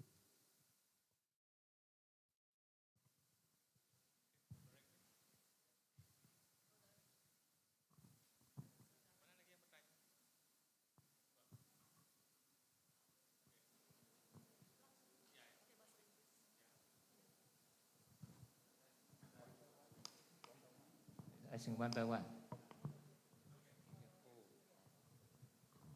My name is Yunida Elizabeth Nenggolan. I'm from the travel industry. To Ms. Yayu, as we know, COVID-19 has had a huge impact on all industries in Indonesia and even the world. Including the tourism industry, there are companies that apply the new technologies to build new organizational structure such as the internet, which allows the his business to expand their market and even manage their operation. To advance or develop their company or market, are there any motivating factors for a company to implement it? Thank you. Can you repeat all your questions, please? And open your mouth so I can hear your voice clearly. Sorry. Are there any motivating factors for a company to implement it? Yes. Are there motivating factors for tourism organizations to what? Sorry. Apakah ada faktor pendorong selain, saya transit ke bahasa Indonesia aja. Oh, okay. Seperti yang ketahui, COVID-19 ini sangat berdampak terhadap semua industri di Indonesia, bahkan dunia termasuk industri pariwisata.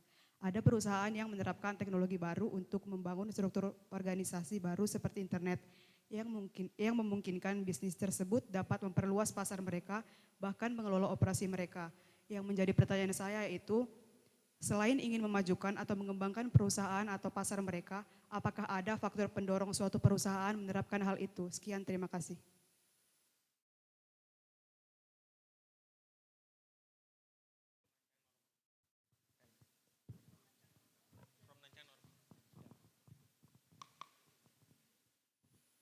Hello，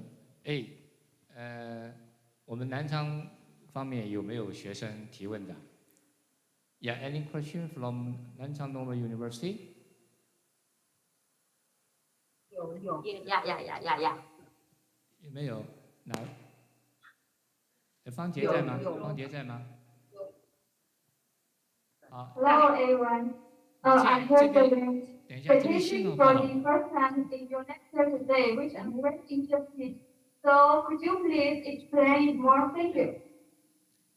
你这样，那个方杰，你让学生用中文讲啊，这边信号不太好。我来翻啊。你讲个中文。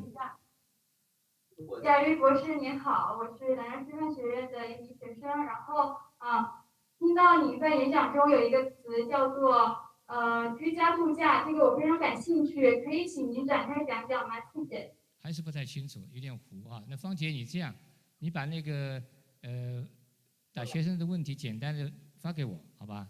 我等下翻给他们，可以吗，方杰？这个视频，好的。你把文字组织给我，我来给他们这个翻成英文吧啊。先让这个院长回答刚刚他们印尼方这边的问题。Okay. Now it's not clear, so we ask them to send the message to me. So first of all, you can answer the two questions from your student. Okay. Right. So thank you so much for the questions from siapa tadi? Adi. And also siapa tadi? Satunya lagi? What's your name? Sorry. Unida. Uni. So Adi and also Uni. Of course, if we are talking about tourisms, we know that basically tourism, it's all related with business, right? It's related about how making money, definitely. That's the basic line of what we are doing the tourism business, tourism organizations. That's what actually the baseline of why we are doing tourism business. And also, if we related with that questions from Uni and also from Adi, is there any motivating factor or pushing factors that why tourism organizations need to restructures like their infrastructures, restructures their business, their infrastructures to support their business organizations? Of course, in long terms, when we are talking about a business, we all want that this business will sustain, not for short period of time, but we always intend that the business is last longer. And that's why lot of effort has been conducted to maintain this business occur, yeah? And it is also because the business in tourism, I mean business in general, and particularly when we are talking about business in tourism, is not always related with the owner of the business. But we have to remember there are several stakeholders that also reliance on the business itself, like the employees, the family of the employees. So that's why business need to start to sustain for the sake of not only for the business itself, but also for the greater part of the community, especially when the business involving the local communities. So the perspective, the business perspective is also including there, but also the main important thing is also about the local one, the local people who are reliant on the business itself. So that's why it is important for the entrepreneur in tourism sectors to think further, not only for their own company benefits, but it is also for the local societies. And Adi, tadi questions, sorry, I missed it.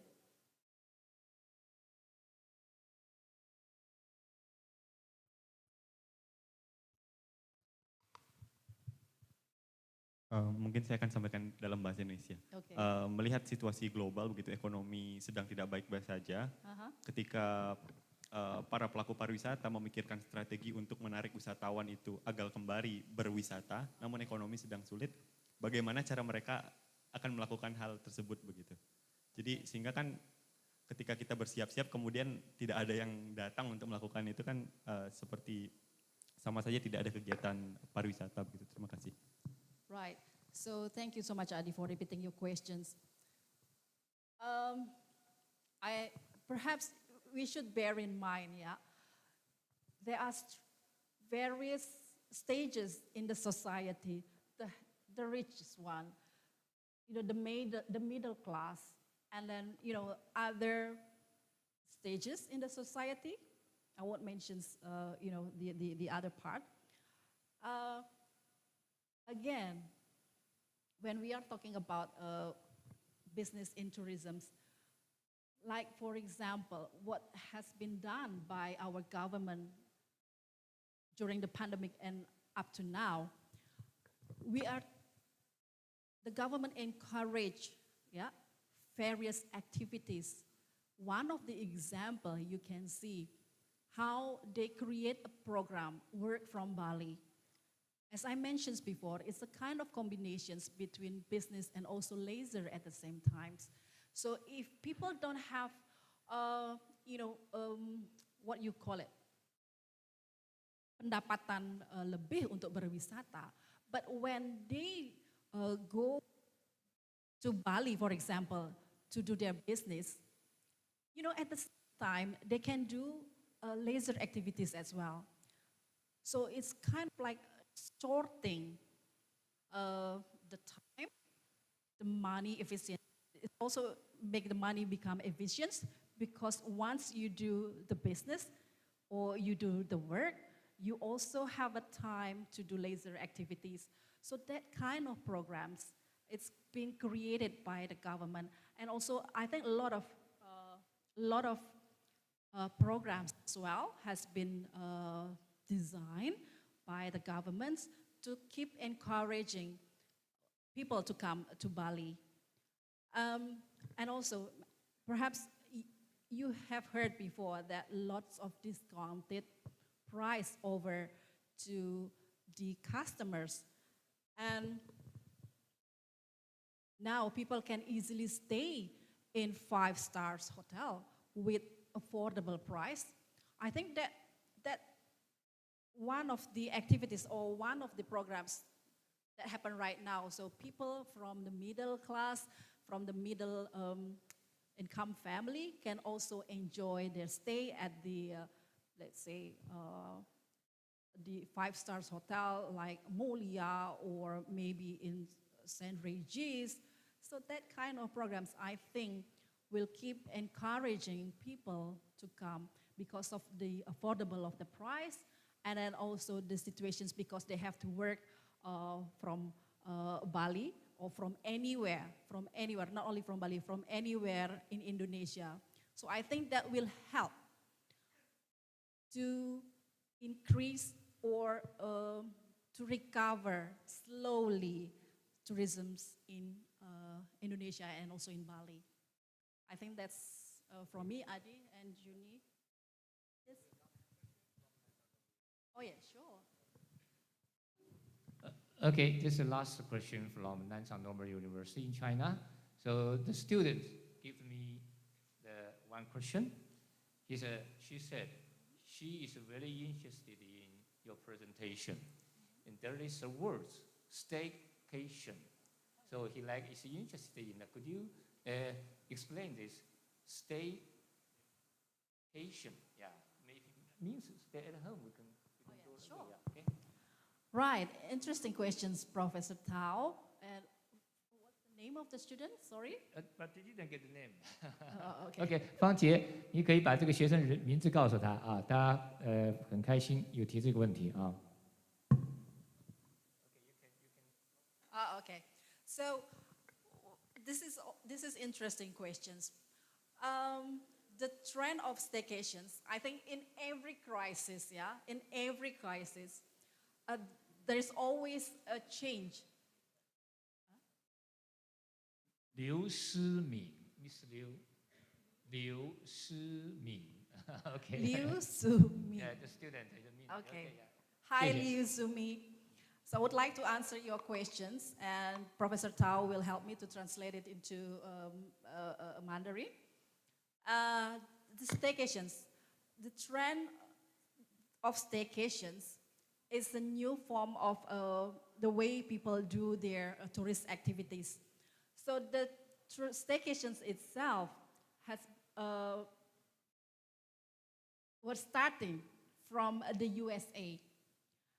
So at that time, if I'm not mistaken, about the time when America had a crisis, the economic crisis, particularly because the gasoline price increasing, I think because of the Gulf War at that time.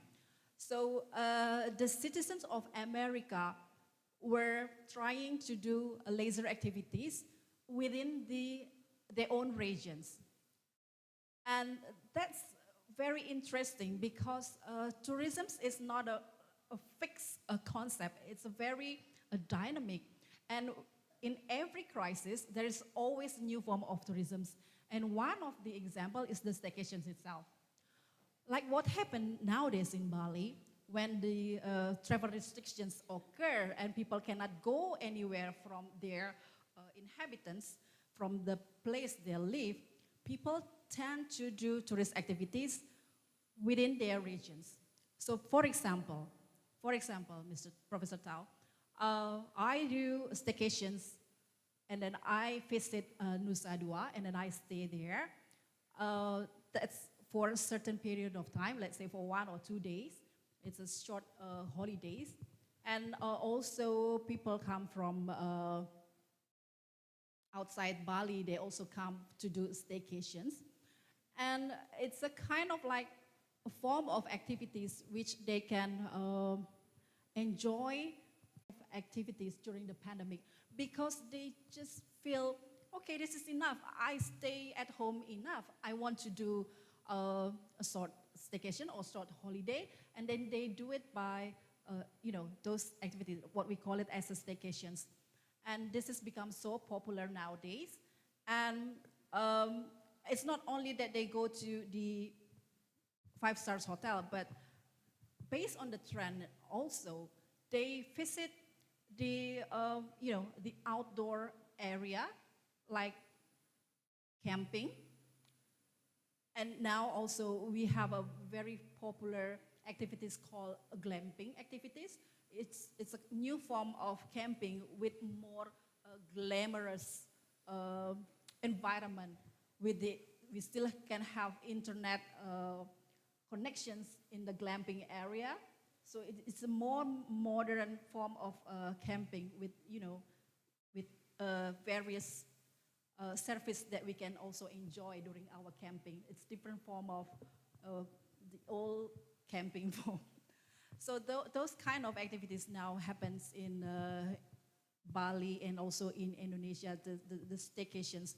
And if it is refer to the definitions of staycations, so people can only call as a staycationer if they go from the main, from the place they live to a certain place, which is not far from 80 kilometers. But I think that's a bit rigid, and now it's more, it's a more flexible one. So even though if you go further than 80 kilometers, but you still can be called as a staycationer. So yeah. Okay, it's very good. So this is a new and a fresh, popular, and the traveling style. Yeah. So I hope now through this presentation, we'll know more the new style in traveling, and we know, and after COVID-19, how to face the challenger and how to face opportunity to make our Bali tourism and the prosperity, the booming. Okay, many thanks, Ibu Yayu, and again, the warm clap, okay? And next agenda, so we can invite Pamade to give the certificate for these 2 experts. Many thanks, the 2 experts, and give us the wonderful, fantastic presentation. Okay, come in. Right, to show our gratitude, our committee have prepared a plaque of 我们南 appreciation. 昌这边也要给我们梁教授啊，梁教授发这个证书啊，这个证书很漂亮啊。来 ，OK， 那 in Nanchang Normal University also the same the same time。现在可以开始吗？好，我们一起开始颁发荣誉证书啊。OK，let's start。 The first plaque of appreciation will be given to 那个南昌 Mr. 那边我们也 OK 也拿出这个证书啊，面对我们镜头，两边同时拍照。OK，this is for Professor 梁一奎。OK， Congratulations， 祝贺啊！谢谢梁教授今天下午的精彩演讲啊，我们用热烈掌声谢谢你了。OK， 接下来 OK， 一不押右，我们美女院长的证书啊，来给点掌声。OK， 我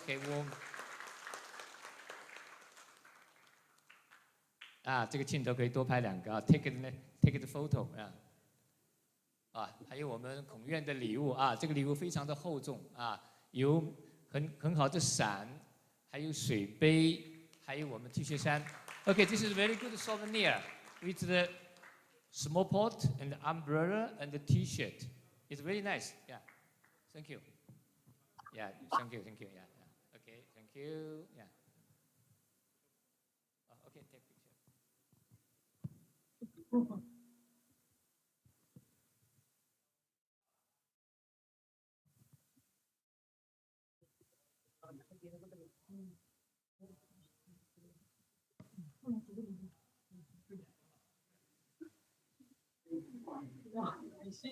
Please give a warm applause to our speaker and also moderator today.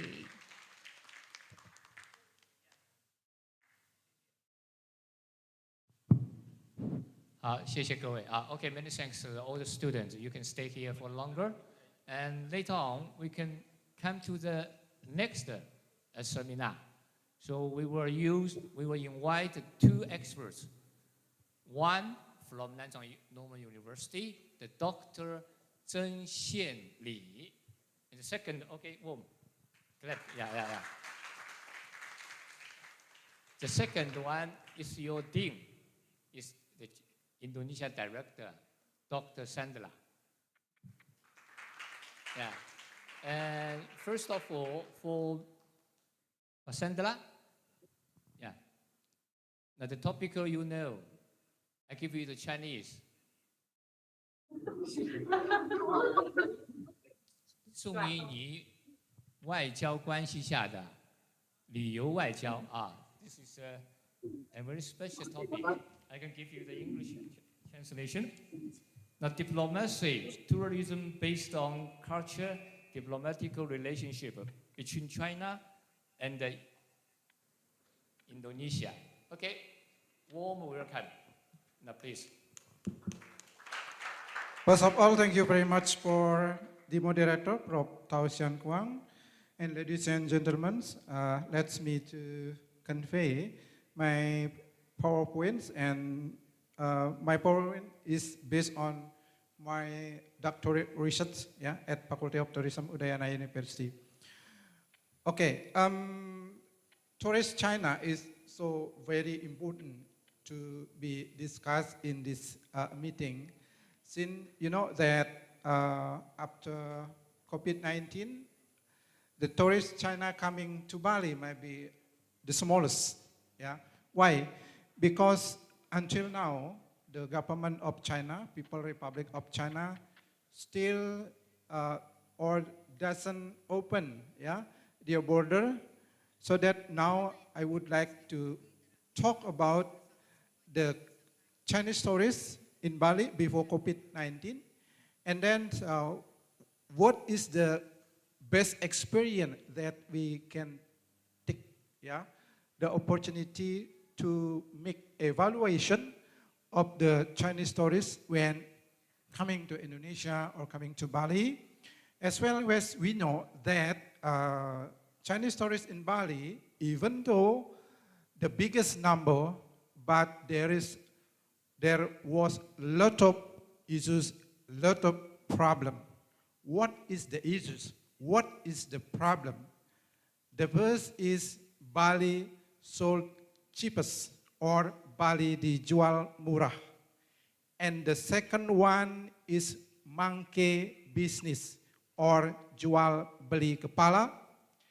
And the third issues problem is to travel agent China by using the symbol of the Indonesian state that we call burung Garuda, as the symbol to guarantee the original product of souvenir that sold by the souvenir shop in Bali who engage collaboration between the Sino-local Indonesian and the tourism company in China.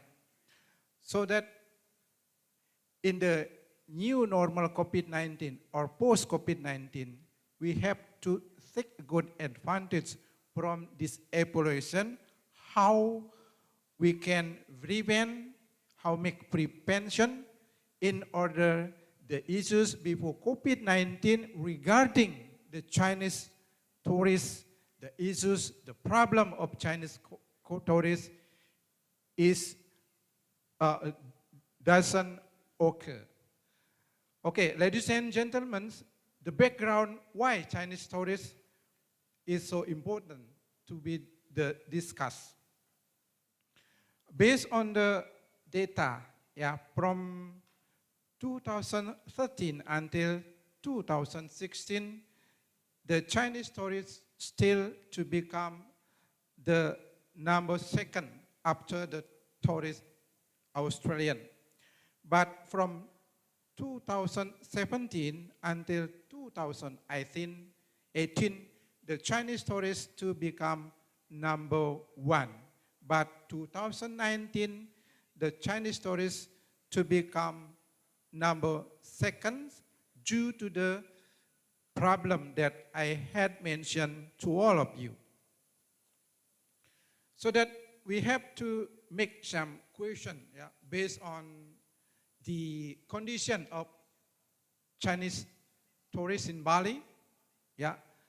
Before COVID-19, the Chinese tourists influx, the biggest coming to Bali. And all of the audience, all of you want to know about what is the pull factor of Chinese tourists visiting Bali before COVID-19, and what was the existing condition of Chinese tourist market in Bali before COVID-19, and what kind of management concept of Chinese tourist market in the post-COVID-19.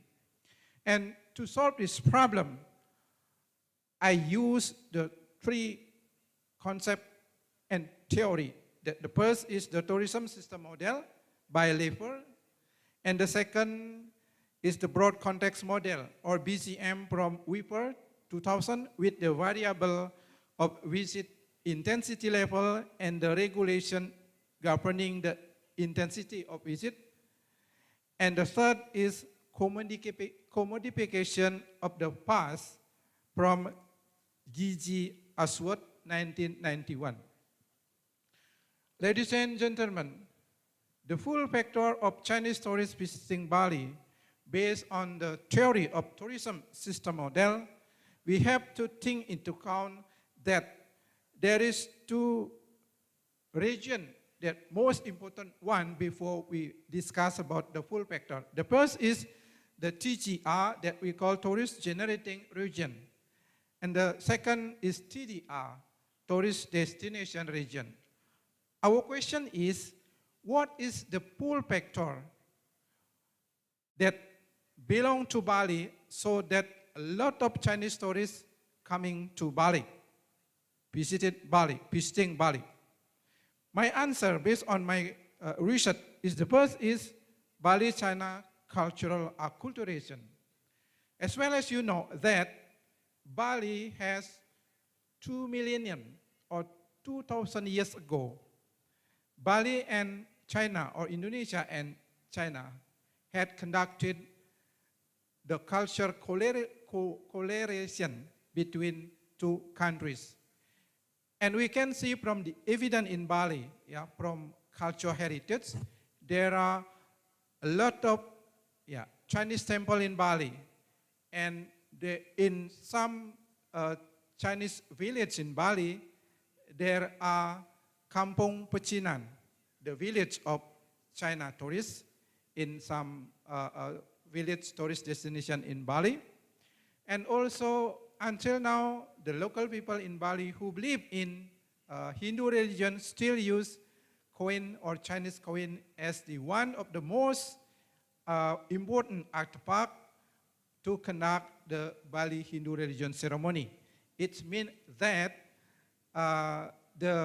this artifact in China to the Chinese coin in China now to become the dead monument. But in Bali, we still use as the living monument. So that Bali is so prominent due to the living monument in culture and heritage. And the second is cultural diplomacy. You know that every year on July, June until July, our local government in Bali conduct the Bali Art Festival. And in the Bali Art Festival, there are 3 cities who are participated in this Bali Art Festival, such as the delegation from Yunnan province, the delegation from Hainan province, and we do hope that the delegation from Jiangxi province might be in the next year will also participate on the Bali Cultural Art Festival. And the third is educational diplomacy, as well as you know why you are sitting here now due to the Udayana and 2 universities, famous universities in Jiangxi province, Nanchang University and Nanchang Normal University had a memorandum of understanding between Faculty of Tourism, Nanchang University, and Faculty of Tourism, Nanchang Normal University, and Faculty of Tourism, Udayana University. And also based on the memorandum of understanding that has been signed by the former rector of Udayana University, that Udayana University has established the TCI, Tourism Confucius Institute at Udayana University. You know why Tourism Confucius in Udayana using CI at Udayana University using the name of tourism? Yeah, since you know in Indonesia, until now there are 8 tourism, 8 Confucius in Indonesia, but Bali has the particularity using the tourism as the name of Confucius Institute in Bali, since Bali to become the famous and the most popular tourism destination of the Chinese tourists in China. And the third is diplomacy tourism. What is diplomacy tourism? Diplomacy tourism is diplomacy that established based on the culture, acculturation between 2 countries, between China and Indonesia, especially Bali. And also the government diplomacy. You know, I had explained to all of you that until now, the Bali province, your governor of Bali had signed the last signed memorandum of understanding between Jiangxi province and Bali province on May 2020. It's mean on the COVID-19. And also from 2013, the formerly governor of Bali had also signed memorandum of understanding with Yunnan province and Hainan province. And also the last is nature attraction. You know that the mainland Chinese tourists when coming to Bali, the most of them are interested in marine tourism, and also might be from the young generation, a lot of coming to Bali due to the natural attraction. Ladies and gentlemen, based on my research, 2019, there are 28 cities or province coming to Bali, so that the Chinese tourists coming to Bali to become the highest, the second one. The most of them is coming from the first tier city. The first tier city is Shanghai and Beijing. the second tier city like Jiangxi, Fujian, Hunan, Guangdong, Heilongjiang, and so on. It means that the Chinese tourists coming to Bali not only the poor people, but also the rich people. But what is the problem of Chinese tourists coming to Bali? Based on my discussion with the formerly of Consul General of China in Bali, Mr. Guo Haotong, he asked me, Mr. Sendra, please help me to make recovery, how to make recovery the bad image of Chinese tourists coming to Bali. And I answer, okay, Mr. Guo Haotong, I will make special research about how to recover the image of Chinese tourists when coming to Bali before COVID-19. And this is my research that I convey to all of you now. Okay, guys, ladies and gentlemen, there is two kinds of opportunity of tourist China coming to Bali. The first is mass tourism. Mass tourism before COVID-19 is the existing condition of Chinese tourists coming to Bali. And the quality of tourism is still to become the great mark question. And I call this is the opportunity, might be, for after COVID-19, after the government of China opened their own border. Until now, the government of China doesn't open their border. So that might be, ladies and gentlemen, you will find out some Chinese tourists coming to Bali, but most of them were not coming from mainland of China, but might be coming from Taiwanese, might be from Hong Kong, might be from Singapore. So that's why our seminar today with the Nanchang Normal University, I convey the information how to make suggestion to government of China, maybe before the summit meeting of G20 on 15 until 16 of November, maybe the China government will open their own border. Because our president of Indonesia, Mr. Joko Widodo, has had met with Mr. Xi Jinping, discussed before the G20.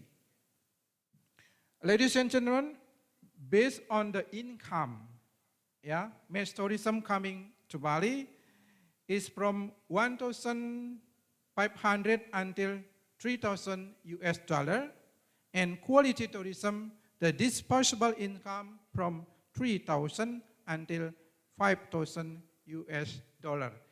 It means the quality tourism. And the mass tourism, most of them coming to Bali by using charter flight, such as Sriwijaya Air, Lion Air, and this is belong to Indonesian private airlines. And the quality tourism coming to Bali before COVID-19 by using China regular flight, such as China Airline, Xiamen Airline, China Southern Airline, China Eastern Airline, and Indonesian state airlines such as Garuda Indonesia Airways and also Citylink. And mass tourism is based on package tour, but the quality tourism is based on free independent traveler that we call FIT. And mass tourism, Chinese tourists coming to Bali, coming from tourist generating region from the second and the third highest cities in China. And the quality tourism from China coming to Bali was coming from tourist generating region that we call the first tier cities. And mass tourism, Chinese tourists coming to Bali for pleasure, and quality tourism coming to Bali for special interest tourism that we call, based on the concept, SIT, most of them coming to Bali because of the cultural acculturation between Bali and China. So that's why the most influx tourists coming to Bali, Chinese tourists coming to Bali, is on the Golden Week of China on February, the New Year's of Chinese people, and on October, the anniversary of the State of People Republic of China. And since tourist China coming to Bali before COVID-19 has emerged some problem, some issues, such as the use payment by using what we call, by using the China platform. And also the most of the travel agent in China, by collaboration with the Sino-Indonesian, open the small shop, and then after the Chinese tourists, the Chinese tourists coming to Bali, and then they will escort to the shop, and then force them to shopping at that time. So that the Chinese tourists coming to Bali emerged the antithesis response from the stakeholder in Bali. So that this is the issues, this is the problem. Even though Chinese tourists coming to Bali is the highest one, but the foreign exchange to our government is the smallest. That is the problem that we have to discuss. We have to discuss here. Ladies and gentlemen, based on the development stage of Chinese tourist market to Bali from 2008 until 2019, that we could divide it into 3 levels. The first level is from 2000 until 2007. The characteristic of Chinese market coming to Bali from 2002 until 2007. The first is the stage of exploration of Bali by Chinese tourists. The second is there is no travel agent specifically for the Chinese market. And the number third is the numbers of visits in the tens of thousands. And the second level that we call DAT, Deliberate Alternative Tourism, from 2008 until 2012. The characteristic is the small scales, intensive, and positive response of travel agent in Bali. And the second is still merging the Chinese market with other tourism market. And the third is the numbers of visits in 100,000. And from 2013 until 2019, to emerge the most issues, the most problem with the Chinese market in Bali. Pardon me, Mr. Imadesendra, your time remain is 2 minutes. Okay. The characteristic at an international network of Chinese travel agent and tour operator controlling the market share in Bali. This is the problem for the future. And ladies and gentlemen, my conceptual of diplomacy tourism is the most important one for the after COVID-19. How to make not only Bali as the mass tourist destination, but also for quality tourism that coming from the special interest tourism by using the cultural of Bali, the heritage of China and Bali as the tourist destination attraction. Thank you very much. 谢谢您.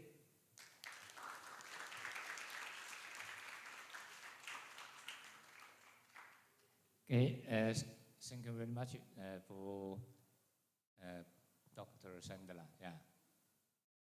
and give us the very special academical presentation. And I speak Chinese and introduce a little bit to our Chinese students. 我们的外方院长巴山德拉博士啊，他既是历史学博士，历史学专业，又是旅游专业，又是语言学家啊，他跨了好多部门。那么现在呢，刚刚他这个发言呢，讲得非常的精细，而且对这个印尼的中国的钱币非常有研究，对寺庙也很有研究，所以他刚刚给的我们这个数据啊，又有这个过去的、历史的，又有现代的，包括对于这个我们来巴黎旅游的这些海外游客、国际游客的这些数字的分析，包括增长非常精确。那作为旅游学院的，作为旅游孔子学院的外方院长，他更热切的希望我们中国游客早日到来，我们培训的这些学生能够早日发上用场。Okay, just now a brief introduction about our colleague, Dr. Sandler. So this presentation give us very detailed about the tourist tendency and the situation during the COVID-19 or after COVID-19. So this is it's very good data and the information for us to know. Now again, thank you, Sandra. 好，接下来我们有请我们的这个曾宪礼博士啊，你谈的这个题目啊，非常的特别啊，很有新意，关于我们的中国的文理产业，所以我们热烈欢迎啊，我们曾博士给我们讲授我们中国的文理产业。Okay, let's welcome to the Dr. Zheng. Give us the introduction of tourism and culture in China. Okay, let's warm welcome.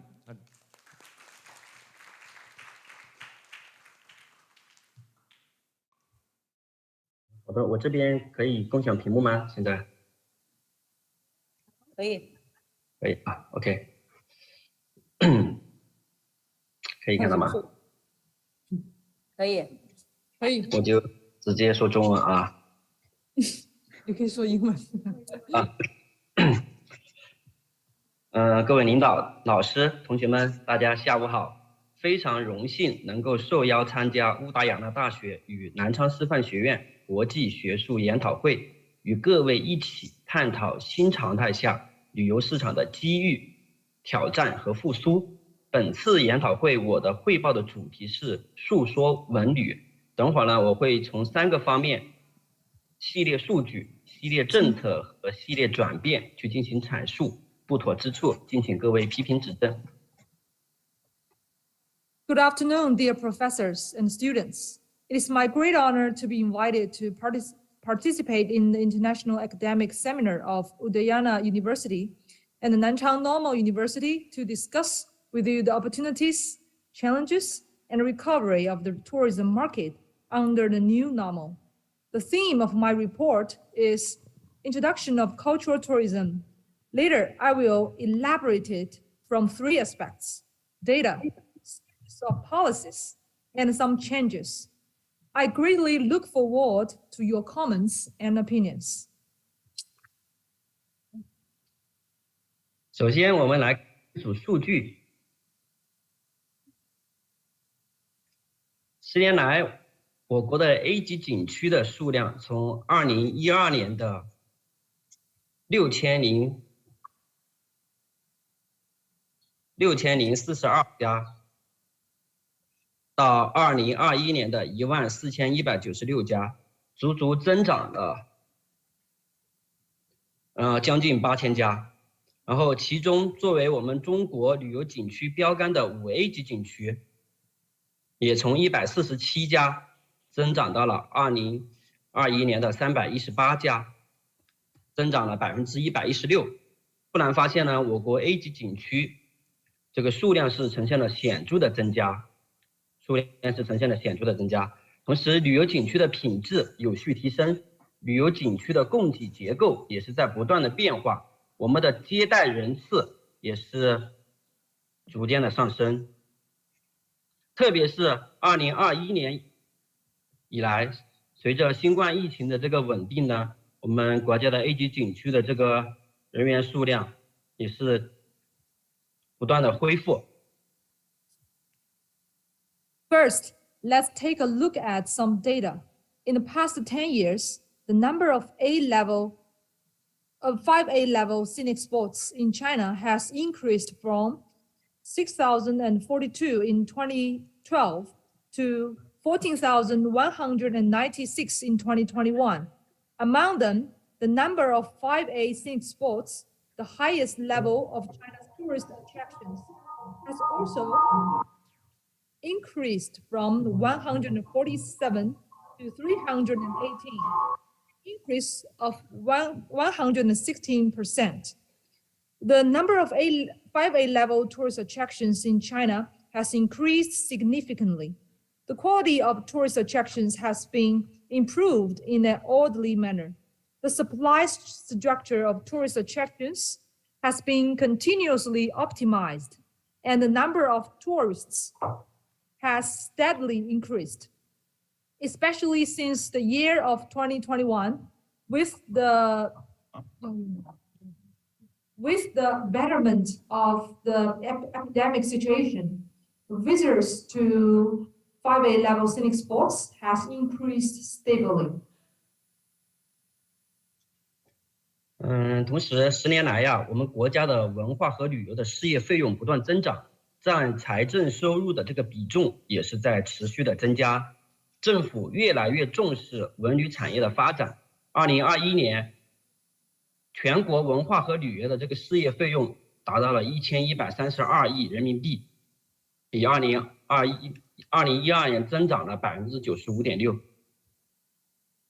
In the past decade, the expenditure in culture and tourism has kept growing, and its proportion in physical expenditure has kept rising.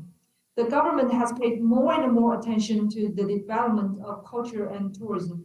In 2021, the national cultural and tourism expenses will be over 113 billion yuan, an increase of 95.6% over 2012. 10年来，国内旅游市场不断的发展壮大。2012年到2019年，国内旅游人次和旅游收入快速增长。2020年受新冠疫情的影响呢，国内旅游市场人次和收入有所下降。2021年，国内旅游市场逐步回暖，国内旅游人次达到了32亿人次，国内旅游收入达到了2.92万亿人民币。In the past 10 years, the domestic tourism market has been growing. From 2012 to 2019, the number of domestic tourists and tourism income increased rapidly. In 2020, the number of domestic tourists and income declined due to the impact of the COVID-19. In 2021, the domestic tourism market gradually recovered. The number of domestic tourists reached about 3.2 billion, and the domestic tourism revenue reached 2.9 trillion yuan. 江西省位于中国的中部地区，生态环境非常的好，旅游资源也是非常的丰富。刚才梁院长已经做了一个详细的介绍。同时10年来呢，我们江西省的旅游人次和旅游收入也是在不断的增长。尽管受新冠疫情的这个影响，2020年的这个数据是有一个大幅的下降，但是2021年我们的这个数据是恢复的比较明显。2021年，江西省的旅游接待总人次是突破了7.4亿人次，同时旅游收入达到了6769亿元人民币。同时，江西省“十四五”文化和旅游规划提出，到2025年，我们的这个旅游人次预计要达到10亿人次，这个旅游收也将突破1.2万亿元人民币。Jiangxi province is located in the central region of China with a very good ecological environment and rich tourism resources, as Professor Liang introduced in detail just now. Over the past decade, the number of tourists and the tourism revenue in Jiangxi province have also increased year by year. Although the data in 2020 has dropped significantly due to COVID-19, over 740 million trips were still made in Jiangxi province, and the total tourism revenue still reached 676.9 billion yuan in 2021. At the same time, the 14th five-year cultural and tourism development planning of Jiangxi province also proposed that by the year of 2025, the number of tourists in the province will exceed 1 billion, and the tourism revenue will exceed 1.2 trillion yuan. 近年来，中国旅游业的高速发展是离不开政府的这个政策以及资金的大力支持。接下来呢，让我们一起来了解一下近10年来政府关于旅游的一些相关的政策。2013年2月，国务院办公厅印发了《国民旅游休闲纲要》，提出了健康、文明、环保的这个旅游休闲理念。同时，2013年4月，《中华人民共和国旅游法》公布实施，依法治旅、依法促旅，加快推进。2014年8月，国务院印发关于促进旅游业改革发展的若干意见，提出旅游业是现代服务业的重要的组成部分，带动的作用是非常的明显，也是非常的大。In recent years, the rapid development of China's tourism industry is inseparable from the government's policies and financial support. Next, let's learn about the government's series of policies on tourism in the past decade. In February 2013, the State Council issued the National Tourism and Leisure Development Program. The concept of sound, civilized, and environmentally friendly tourism and leisure has become the consensus of the whole society. In April 2013, the tourism law of the People's Republic of China was promulgated and implemented, and the tourism was governed and promoted according to law. In August 2014, the State Council issued opinions of promoting the reform and the development of tourism to further promote the reform and development of tourism, and proposed that tourism is an important part and plays a significant role in modern service industry. 同时，2016年，国务院首次将旅游业发展规划纳入了“十三五”国家重点的这个专项的规划。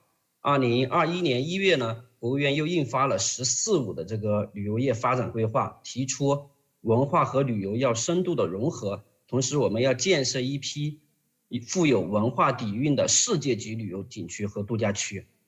同时，2022年7月，国家发改委和文旅部又联合印发了《国民旅游休闲发展纲要（2022到2030）》，旨在进一步优化我们国家的旅游休闲的环境。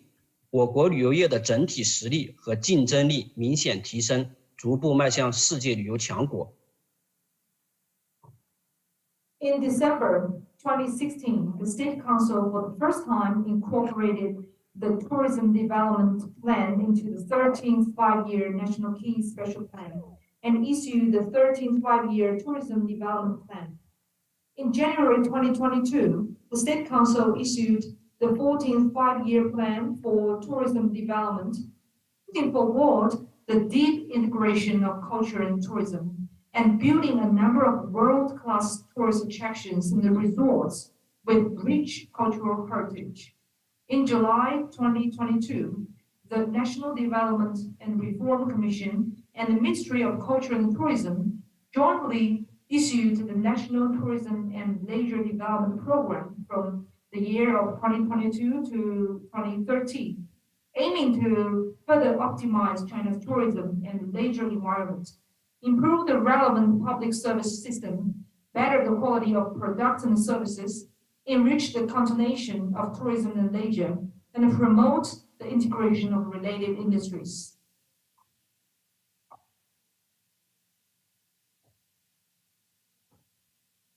近年来呢，我们江西省委省政府也是高度重视旅游业的发展。我们在2013年10月份提出了这个旅游强省的战略，相继出台了一系列的文件，要促进旅游的高质量发展，充分释放旅游文化和旅游的经济发展活力。尤其是新冠，你先翻。In recent years, the CPC Jiangxi Provincial Committee and the provincial government have also attached great importance to tourism development. In 2013, they put forward the strategy of construction of strong tourism province and issued a series of documents to promote the high-quality development of tourism, thus fully releasing the vitality of cultural and tourism economic development. Especially 尤其是新冠疫情发生以来，为了稳住经济大盘，帮助文旅企业纾困解难，提振文旅消费呢，省委省政府又出台了一系列有效的措施，促进文旅业快速回暖。Especially since the COVID-19, in order to stabilize the economic market, help cultural and tourism enterprises to relieve their difficulties, and boost cultural and tourism consumption. The government have introduced a series of effective measures to promote the rapid recovery of the cultural and tourism industry. 自2020年新冠疫情爆发以来啊，我们全球的经济形势发生了重大的变革，经济持续萎缩，旅游行业更是首当其冲，遭受重挫。为了顺应这个常态化的疫情防控特点，我们中国旅游行业也是发生了一系列的转变。Since the outbreak of the COVID-19 in 2020, the global economic situation has undergone major changes. The economy has continued to shrink, and the tourism industry is the first to bear the brunt, suffering heavy losses. In order to comply with normalized epidemic prevention and control, China's tourism industry has also undergone a series of changes. 首先是我们的旅游观念发生了新的转变，游客从团队游、观光游到自驾游和度假游发生了转变。同时，乡村旅游、亲子休闲、露营、徒步、骑行也是受到了关注。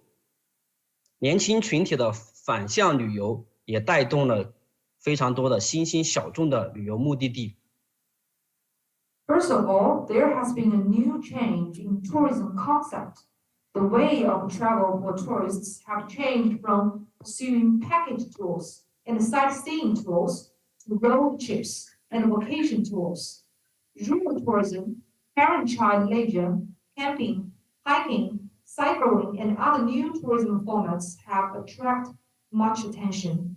The young group's reverse tourism has driven more emerging tourism destinations. Pardon me, from Nanchang Normal University and Dr. Tsung, your time remain is 2 minutes. 还有2分钟啊，2分钟啊，那个郑博士。还有2个片子。其次，出行方式呢和旅游的半径也是发生了转变，从出境游、国内游到省内游、本地游以及周边游发生了转变。游客出行的方式也是以高铁、自驾为主，平均出游半径以及到目的地的平均游憩的半径也是在减小。我们旅游进入了这个100公里时代。Secondly, the travel mode and tourism radius have changed from outbound and domestic tourism to provincial, local, and surrounding tourism. Travel mode of tourists is mainly by self-driving and by high-speed rail. Average travel radius and the average recreation radius of the destination have reduced, and the tourism has entered into the 100 kilometers era. 同时，最后啊，我们的旅游人次和出行的时间也是发生了转变。与疫情之前相比，假期旅游的人次和旅游收入总体是呈现了一个下降的趋势。游客单次旅行的时间呢，也是大幅的缩短。比如说2021年，60%的人旅行的天数大概是1到3天，以微度假为主。Thirdly, the number of tourists and the travel time have also changed. Compared with those before the epidemic, the number of tourists and tourism income have sharply declined.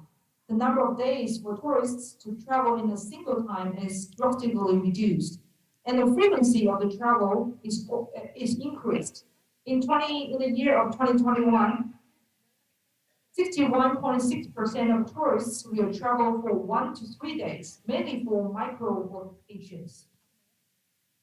由于时间关系，我今天的汇报就到此结束，谢谢大家。Okay, that's all for today's report, and best wishes to all of you. Thank you. Okay, this is the last one. Now give the special welcome, warm welcome, and to our Dr. Zheng. Okay, now I will speak some Chinese to my Dr. 曾显利啊，曾博士你好啊，因为我们也算是这个老旅游了嘛，这几年出来游就基本上没有关心这个国内这个旅游的数据。刚刚啊，你这些数据啊，对我们来说很鼓励、很鼓舞，因为这些数据从我们目前国家出台的这些政策，还有辅助政策，可以说在我们旅游遭受最重创的时候，给了非常大的鼓励。你刚刚跟我讲的这个江西，我们去年就7个亿的人次的旅游，这个是很可喜的一个现象。而且现在目前的人的观念、旅游的观念在变，方式也在变，而且人们在疫情期间没有对旅游失去兴趣，这是非常令人欣喜的现象。所以，曾博士非常谢谢你啊，能够给我也一些新的东西。OK，so 非常感谢你啊，我再用英语讲一点啊。Okay, now, just now, Dr. Zheng gave us a very special presentation about the China culture and the tourism industry. Now, culture and the tourism industry combine each other, cooperate, connect each other, just like stronger. So, although our tourism industry suffer from too much because of the COVID-19 pandemic, but now our government and really focus on the recover the tourism and give more policy and give more regulation to support the tourism enterprise. I believe so. Not too long. So sooner after the COVID-19 disappeared, so our tourist industry, our tourist people, so will come to Bali and go travel all over the world, and can upgrade our tourism the confidence. Okay, and many thanks all the distinguished guests and our dean and our students. So today is a special day. It's to celebrate Nanchang Normal University birthday, 70th anniversary. But I also, by the end of this conference, I will give you another information. So today is my birthday. So thank you. Yeah. Also, Wisma is birthday. So thank you very much. Thank you very much. Now, the Wisma is younger. Also, it's a birthday. So today, I spend a wonderful day with our Balinese people and with our colleague and with our dean. Yeah. Okay. Okay. Boleh kita nyanyi sama-sama lagunya? Now next, yeah. 我们先要祝你生日快乐 Prof. Tao. Happy birthday to you. Happy birthday to you. Happy birthday to you. Oh, happy birthday to you. Terima kasih banyak. Ya, Next agenda. So there are 10 minutes question, but give the Dr. Sandra really happy question. Okay, yeah. Baik, kepada teman-teman yang memiliki pertanyaan silakan untuk mengangkat tangan. Oke, satu boleh dibantu. Ya, silakan berdiri. Ada lagi? Untuk 3 penanya terlebih dahulu. 1, 2, 3. Ya, silakan. Berdiri terlebih dahulu. Ketiganya. 1, 2, 3.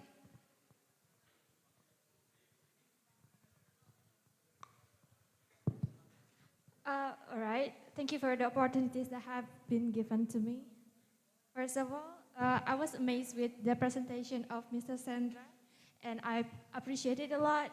And at first, your opening statement that you said about Bali sold cheap and monkey business and stuff, I just want you to give us a new side about what is monkey business and what did you mean with Bali sold cheap. Yeah, that's all my question. Thank you. Baik, langsung untuk yang berikutnya. Okay, thank you very much. I want to ask to Mr. Sandra.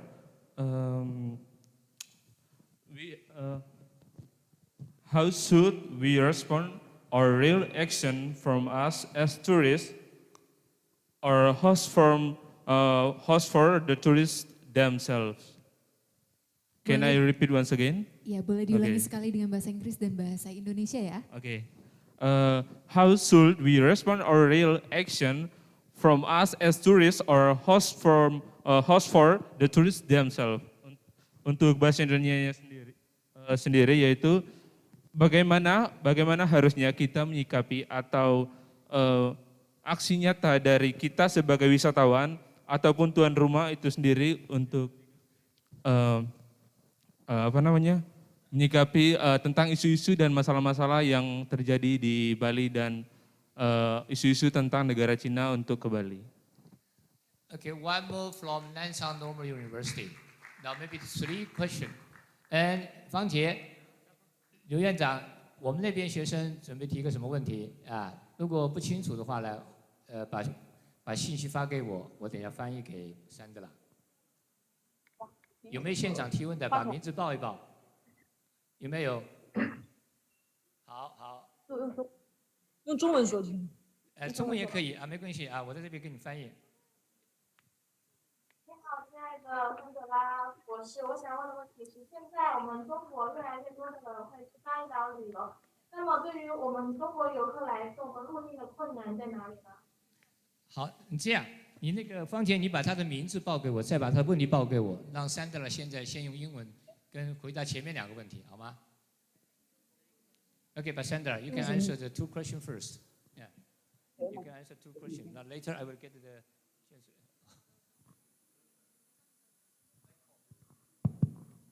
Okay, thank you for the first question. Yeah,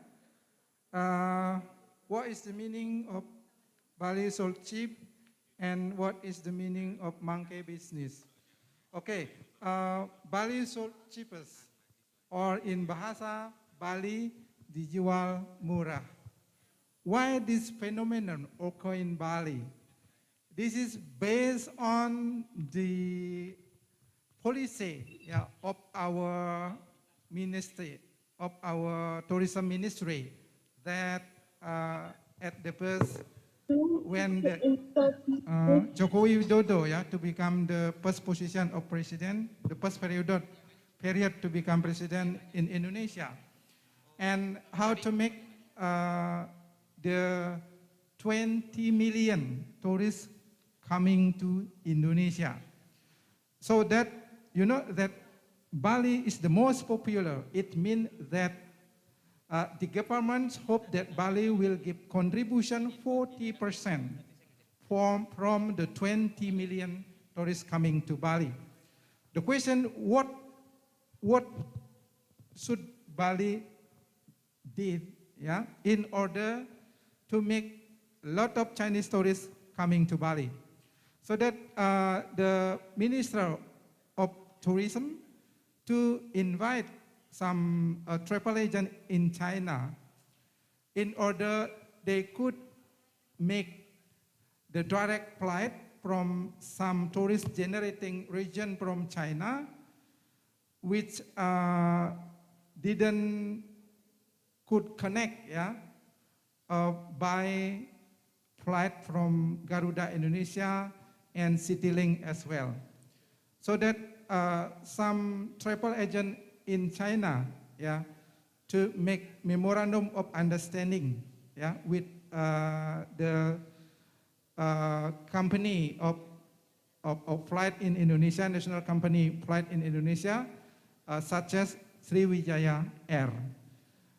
After the MOU, memorandum of understanding, was signed, it meant that even though in the what we call good condition, for example, in February and October, that we call the Golden Week of China, a lot of Chinese tourists coming to Bali.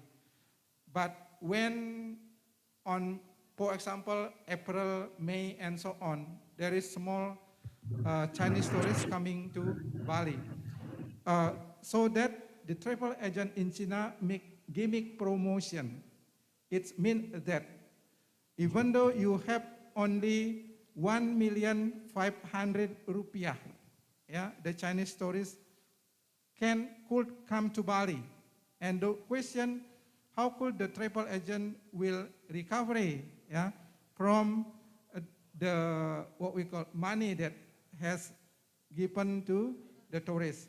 So that when the smallest tourists coming to Bali, for example, in the month of May or June, the travel agent in China will make gimmick promotion, to make the Chinese tourists are interested in coming to Bali. So that Bali was sold cheapest. And when the tourists China coming to Bali, and to make cash back, the money that has given to the Chinese tourists, and they have to buy the souvenir in some souvenir shop that had conducted collaboration between some Chinese travel agent with the Sino-Indonesian in Bali. So that they can maybe, the Chinese tourists have to buy something, so that the image of Bali to become bad image, bad image among the Chinese tourists. And the monkey business, the meaning in bahasa is jual beli kepala, For example, I'm a guide, and then some travel agent, local travel agent who had make collaboration with the travel agent in China, sell their own tourists to me. For example, 5% tourists, and I have to buy 2 million.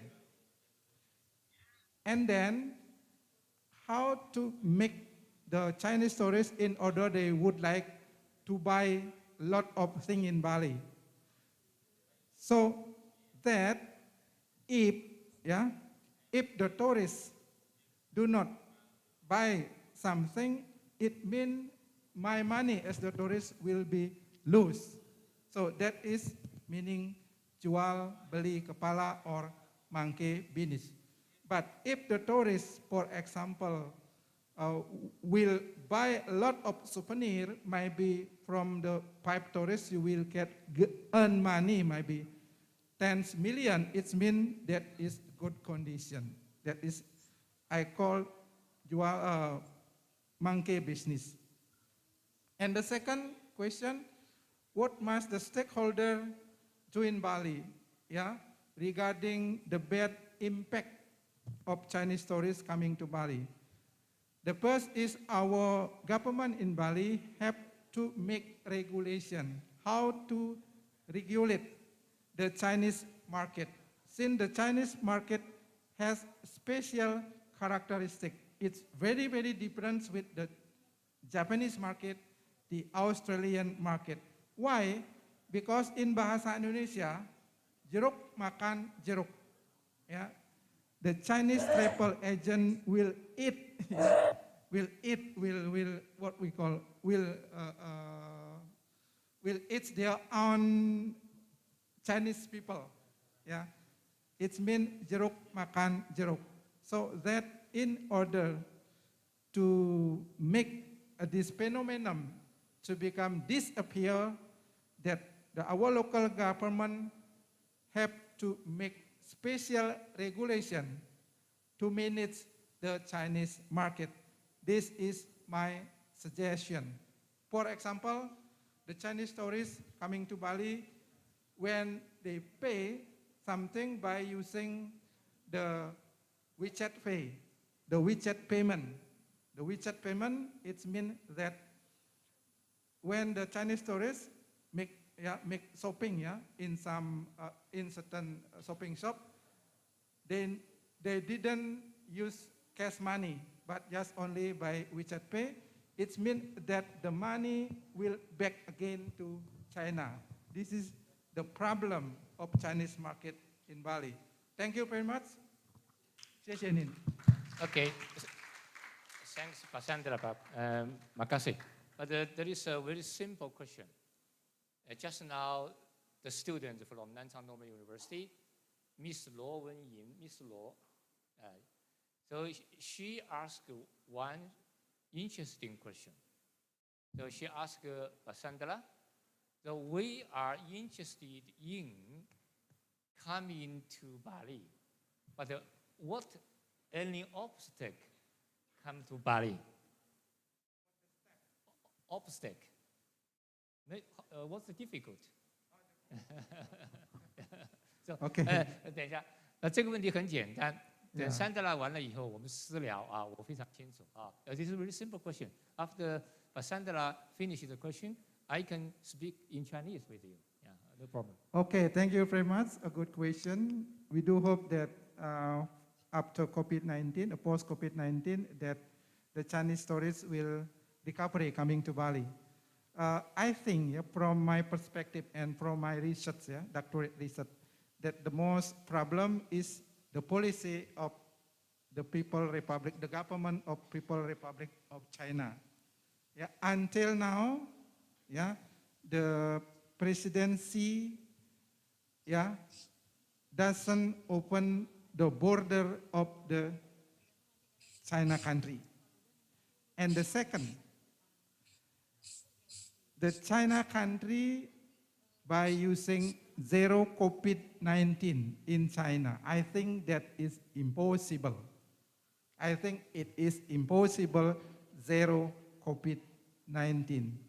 You know, that we are now coexistent with the COVID-19, so that why now, even though the herd immunity in Bali was created, but we are still using masker.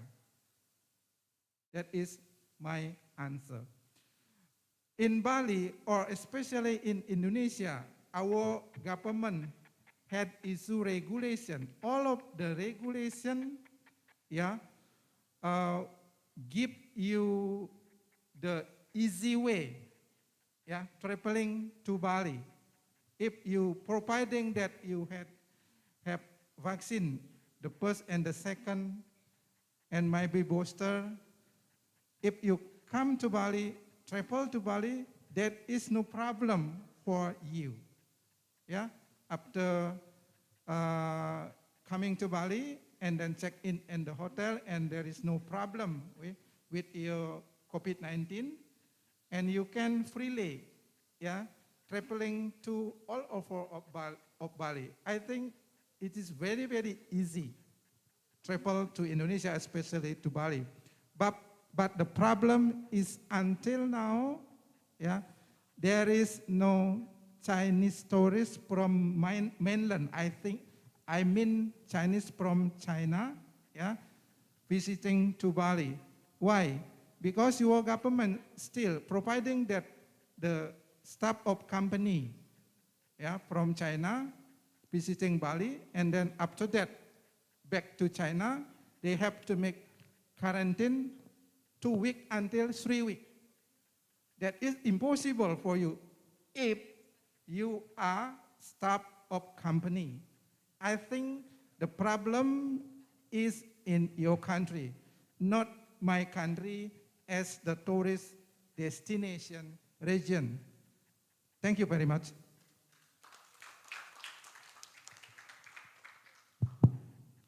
OK， 非常感谢啊，terima kasih banyak. Because of time limited, I only say some Chinese words to answer the student from Nanchang Normal University. 罗文莹，你要到巴厘岛来，应该说是快了啊。因为我们刚刚从中国来，不到大概1个多月，一切顺利。如果我们国内如果开航了，有直飞巴黎的，那你就快了。我们到了巴黎来了以后，不用隔离啊。这个现在目前整个巴黎的情况不错啊，生活正常。这个只要我们来了以后注意这个个人的这些卫生啊，我们应该还是能够这个在巴黎过得愉快啊。今天的这个活动，我们还有最后一个项目，我们给把山德拉，还有我们的这个曾先礼教授博士啊发证书啊，这是巴厘岛人最钟爱的一种形式。开完了国际研讨会以后啊，一定要发一个证书给大家以资纪念。Okay, now the last program, and we'd like to give the certificate to Dr. Sandala and Dr. Zheng, Mr. Zheng. So now we invite who? Okay, Ibu Yayu. So you can give the certificate to Mate, Dr. Sandala. 好，那个我们南昌 ，OK 出来了啊，我们那个南昌师范学院那边的证书已经出来了。OK， 曾博士你好啊，你们今天2个都是博士啊，已经谈了很多的这个关于旅游方面的一些政策的啊，还有这个规则的。然后现在你的证书在旁边 ，OK。好，谢谢。OK， 来招个手吧。Please give a warm applause, everyone. OK, clap.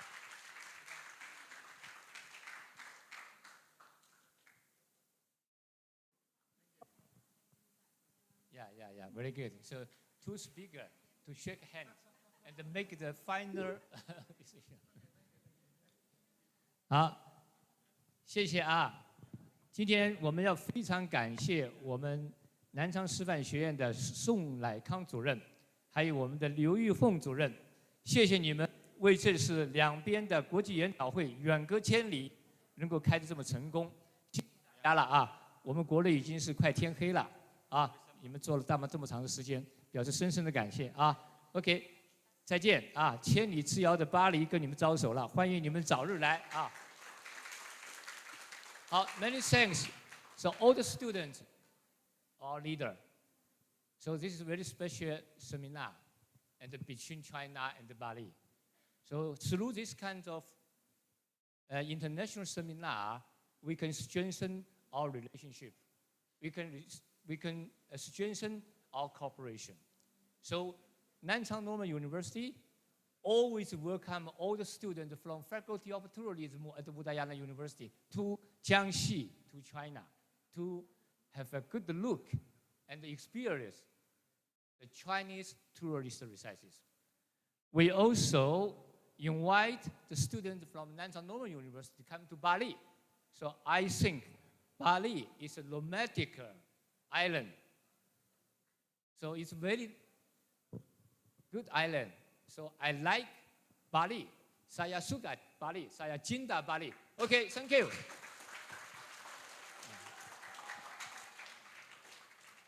Okay, so thank you for the amazing sharing, and please give the most warm applause to our speaker and also our moderators. Okay, so next is a group photo session for honorable invitees and participants. Please stand to attention. Baik, kepada Bapak Ibu hadirin, untuk selanjutnya adalah sesi foto bersama. Dimohon untuk bangkit berdiri karena kita akan melakukan foto dari atas ini ya.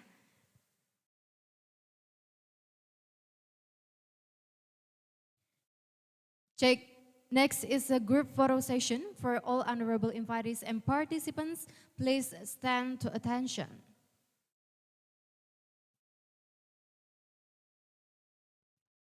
Oke, yang di bagian belakang juga bisa berdiri ya.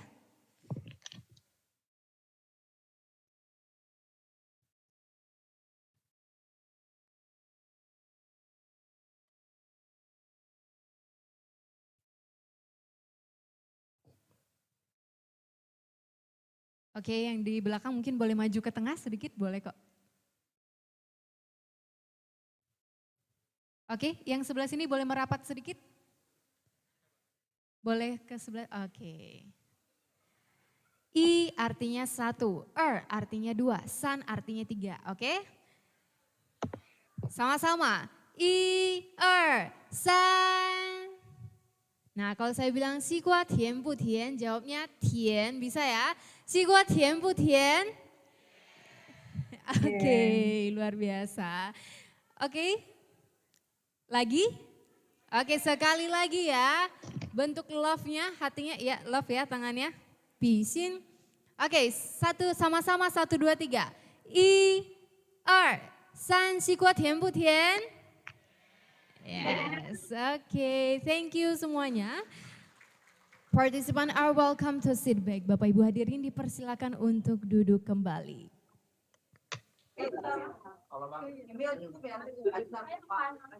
Okay, so with that our event is over. We hope from this seminar can bring you more knowledge about this normal COVID-19 situation, new normal COVID situation, about the opportunities, about the challenges, and also the way to recover. And on behalf of all the staff, I would like to express my heartfelt thanks to all of you. 谢谢 Nanchang Normal University, and thank you for all the participants, and see you on the next event. Please give a warm applause. Acara saya tutup dengan Parama Santi. Om Santi Santi Santi Om. Wassalamualaikum warahmatullahi wabarakatuh. Shalom, namo buddhaya, dan salam sejahtera untuk kita semua. The honorable guests and participants in Nanchang Normal University are welcome to leaving the meeting room. Untuk teman-teman yang ada di Universitas Udayana, mohon untuk menunggu sebentar ya. Oke, kita ada beberapa hadiah ya di sini. Ada payung karena sekarang lagi musim hujan.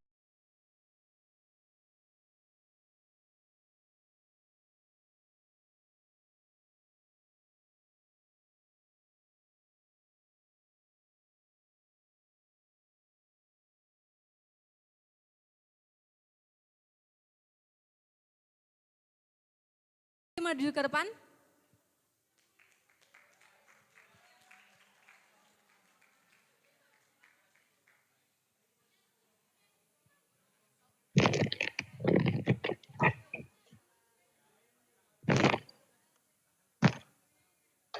Oke, terima kasih ya sudah aktif berpartisipasi di acara hari ini. So we will give the souvenir for the participant who are actively participating in our event today.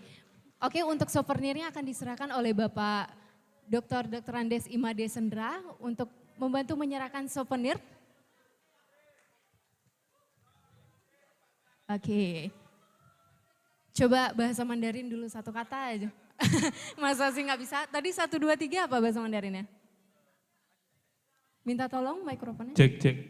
Ada satu kalimat yang saya tahu dalam bahasa Cina, wo ini. Wah ini artinya I love you. Oke, boleh. Mau pilih hadiah apa nih kira-kira? Ada mobil, mainan. Ada mobil Kak. Ya. Ada apa lagi Kak? Ada payung Kak. Kita di sini ada juga kaos, ada tumbler juga ya Kak. Saya pilih ini sih Kak, tumbler untuk mengisi hati yang kosong. Bukan. Boleh, siap. Coba yang lain dulu. Satu kalimat, satu kata di bahasa Mandarin. Ni hao. Ni hao, oke. Mau pilih apa? Karena saya cinta TCI, kayaknya saya minta kaos TCI. Minta apa? Minta kaos Oh, TCI. kaos TCI. Oke, siap. Untuk apa? Mungkin saya pakai nanti keluar gitu sekalian promosi Oke, TCI. bagus. Jangan dijadiin kain lap ya, nggak boleh. Lanjut. Satu kata ya Kak. Iya. Paling sia-sia doang. Apa? Sia-sia. Cie-cie. Oke. Mau pilih apa? Payung aja payung. Payung. Oke, lanjut.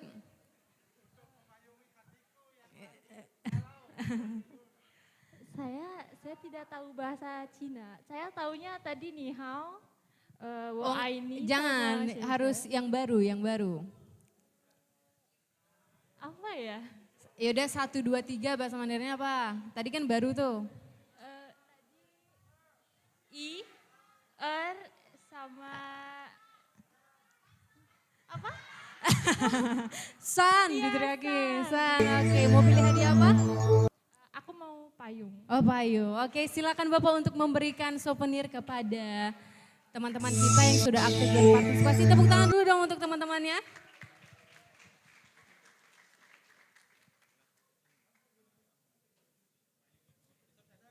Oh ya, ini tumbler. Oke, selamat ya untuk tumblernya. Oke, untuk berikutnya.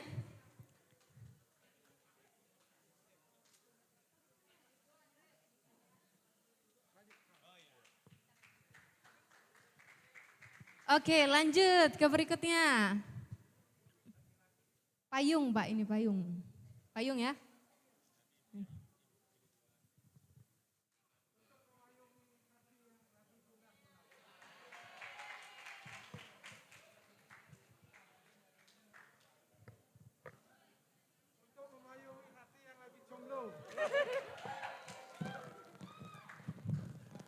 Oke, terima kasih Pak. Dipersilakan untuk kembali ke tempat. Teman-teman juga silakan untuk kembali ke tempat. Oh iya. Ada yang butuh payung? Wes, banyak ya. Ini deh, saya mau karena Prof. Tau is having his birthday today. Please give a wishes in Chinese to Prof. Tau. Who can give a wishes to Prof. Tau in Chinese will get the souvenir. We give 2 for you, 1 person. 2, you can choose tumbler or maybe the t-shirt. 1 people can choose 2 souvenir if you have a good wishes to Prof. Tau. Come on, come here. Oke, silakan. Yuk, Google Translate-nya yuk, bisa yuk. Yuk, maju dulu. Saya maunya yang berani dulu deh. 5 detik ya, saya hitung tunggu di depan. 3 orang aja, maju langsung. 1, 2, 3. Ya udah banyak, udah 3 ya. Ya udah 2 orang lagi, 2 orang lagi. 2 setengah. Yuk. 2 setengah, Gimana sih? Yuk maju. Ayo 1 orang lagi nih, 1 lagi. Ayo di Google Translate yuk cepet yuk.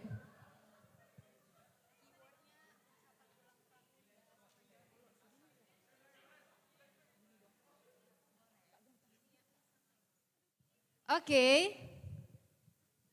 Prof. Tau, so this is your birthday today. Our participant would like to give a wishes to. Yes? Yes, Chinese. In Chinese. In Chinese. Tepuk tangan dulu dong, ada yang gemetar tangannya. Check. Okay, Prof. Tau is here. Oh, Wisma also have a birthday today. So why I keep silent? Just when I talk to the team. So today, if my seminar is not very good, I keep silent. But now the seminar is okay, so I can say speak out. And let everybody say celebrate Nanchang Normal University 30th anniversary, also including Wisma and I. Now sing the Chinese Wisma. Okay. Okay. Yes, I want to say Chinese. For Prof. Tau, 祝你生日快乐. And and the young boy Wisma like to study Chinese. I tell him, without care about the spelling, right into and roll into, just like follow this young man, follow me. 祝你生日快乐 Chinese. 祝你生日快乐，祝你生日快乐，祝你生日快乐，祝你生日快乐，祝你生日快乐。OK， Indonesia， 棒棒棒棒棒棒棒棒棒棒棒棒棒。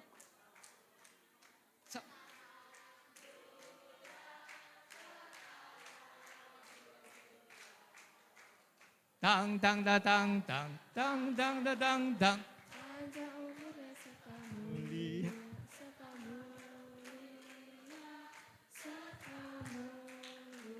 Oke, semuanya silakan berdiri sama-sama kita nyanyi.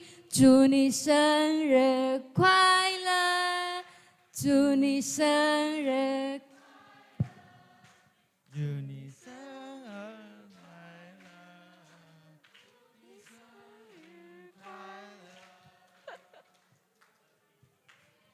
Happy birthday to you, happy birthday to you, happy birthday, happy birthday, happy birthday to you. Sama-sama, panjang umurnya, panjang umurnya.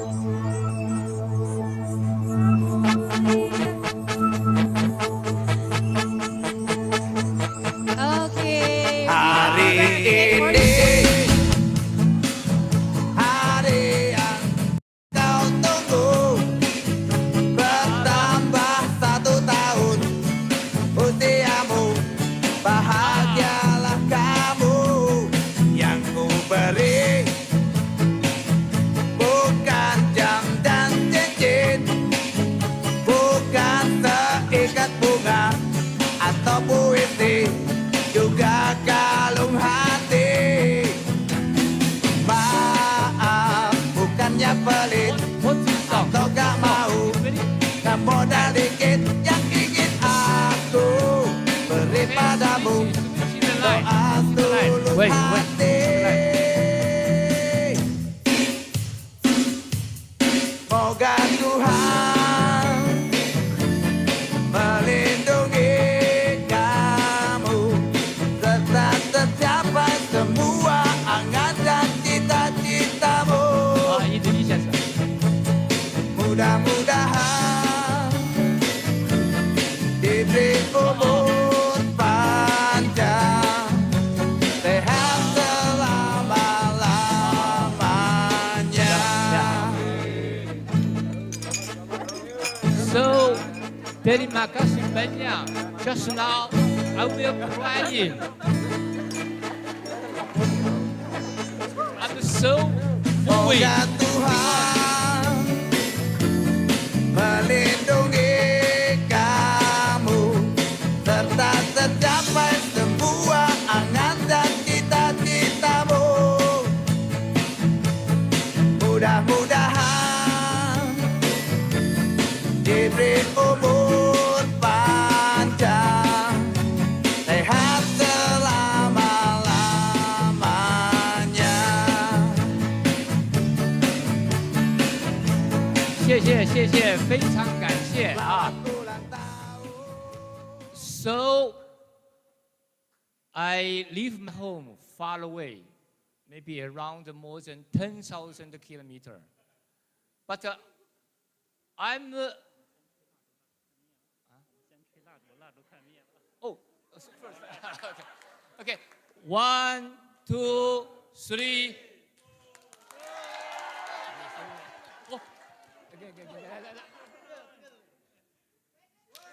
Oh. Oh, yeah. So, Papa.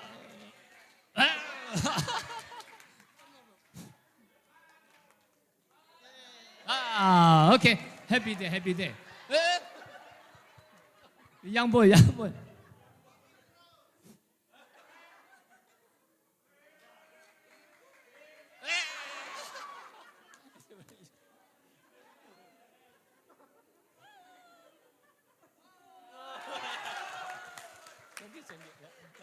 Yeah. So just now, I did not feel alone. So I'm happy.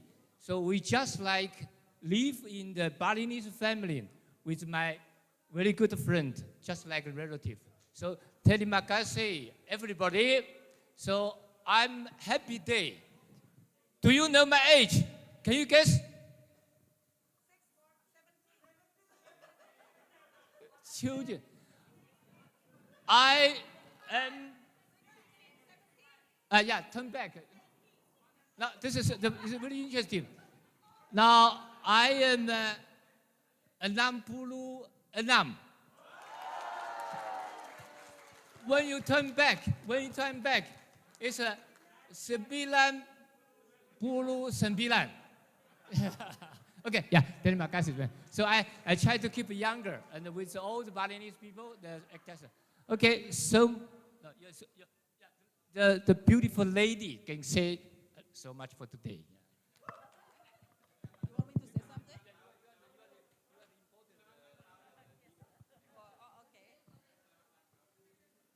Well, in this wonderful event, of course, we wish a prosperous day, prosperous birthday for Professor Tao.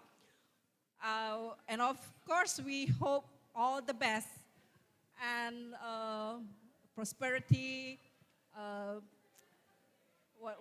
prosperity, joyous life, and long live for, good health for Professor Tao.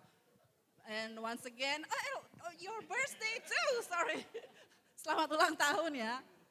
Sukses dan panjang umur, kemudian juga semua yang dicita-citakan tercapai. So hip hip, hooray! Congratulations, Prof. Tao. Okay, thank you for celebrating Prof. Tao's birthday. So wonderful. 祝你生日快乐，长命百岁。Oke. Oke, nah yang di sini apa kabar? Ya, boleh ucapan untuk Prof. Tao dan juga Wisma namanya. Prof. Tao dan Wisma apa? Coba silakan. 祝你生日快乐，身体健康，万事如意。Oke, 万岁。Oke. Baik. Nah. Oke, berikutnya. 生日快乐，长命。 Apa siapa nih yang diucapin ya? Profesor Tao and Kak Wisma. Apa gimana Profesor Tao and Kak Wisma? Kan di mana-mana misalnya ini selamat ulang tahun ya gitu. Coba namanya dulu baru gitu. Profesor Tao and Kak Wisma, 生日快乐，长命。 Oke, siap panjang umur ya. Lanjut. Profesor Tao and Kak Wisma, 祝你生日快乐。 祝你永远健康长寿。 Oke, siap. Oke, payung ya. Oke, berikutnya silakan agak ke tengah dikit.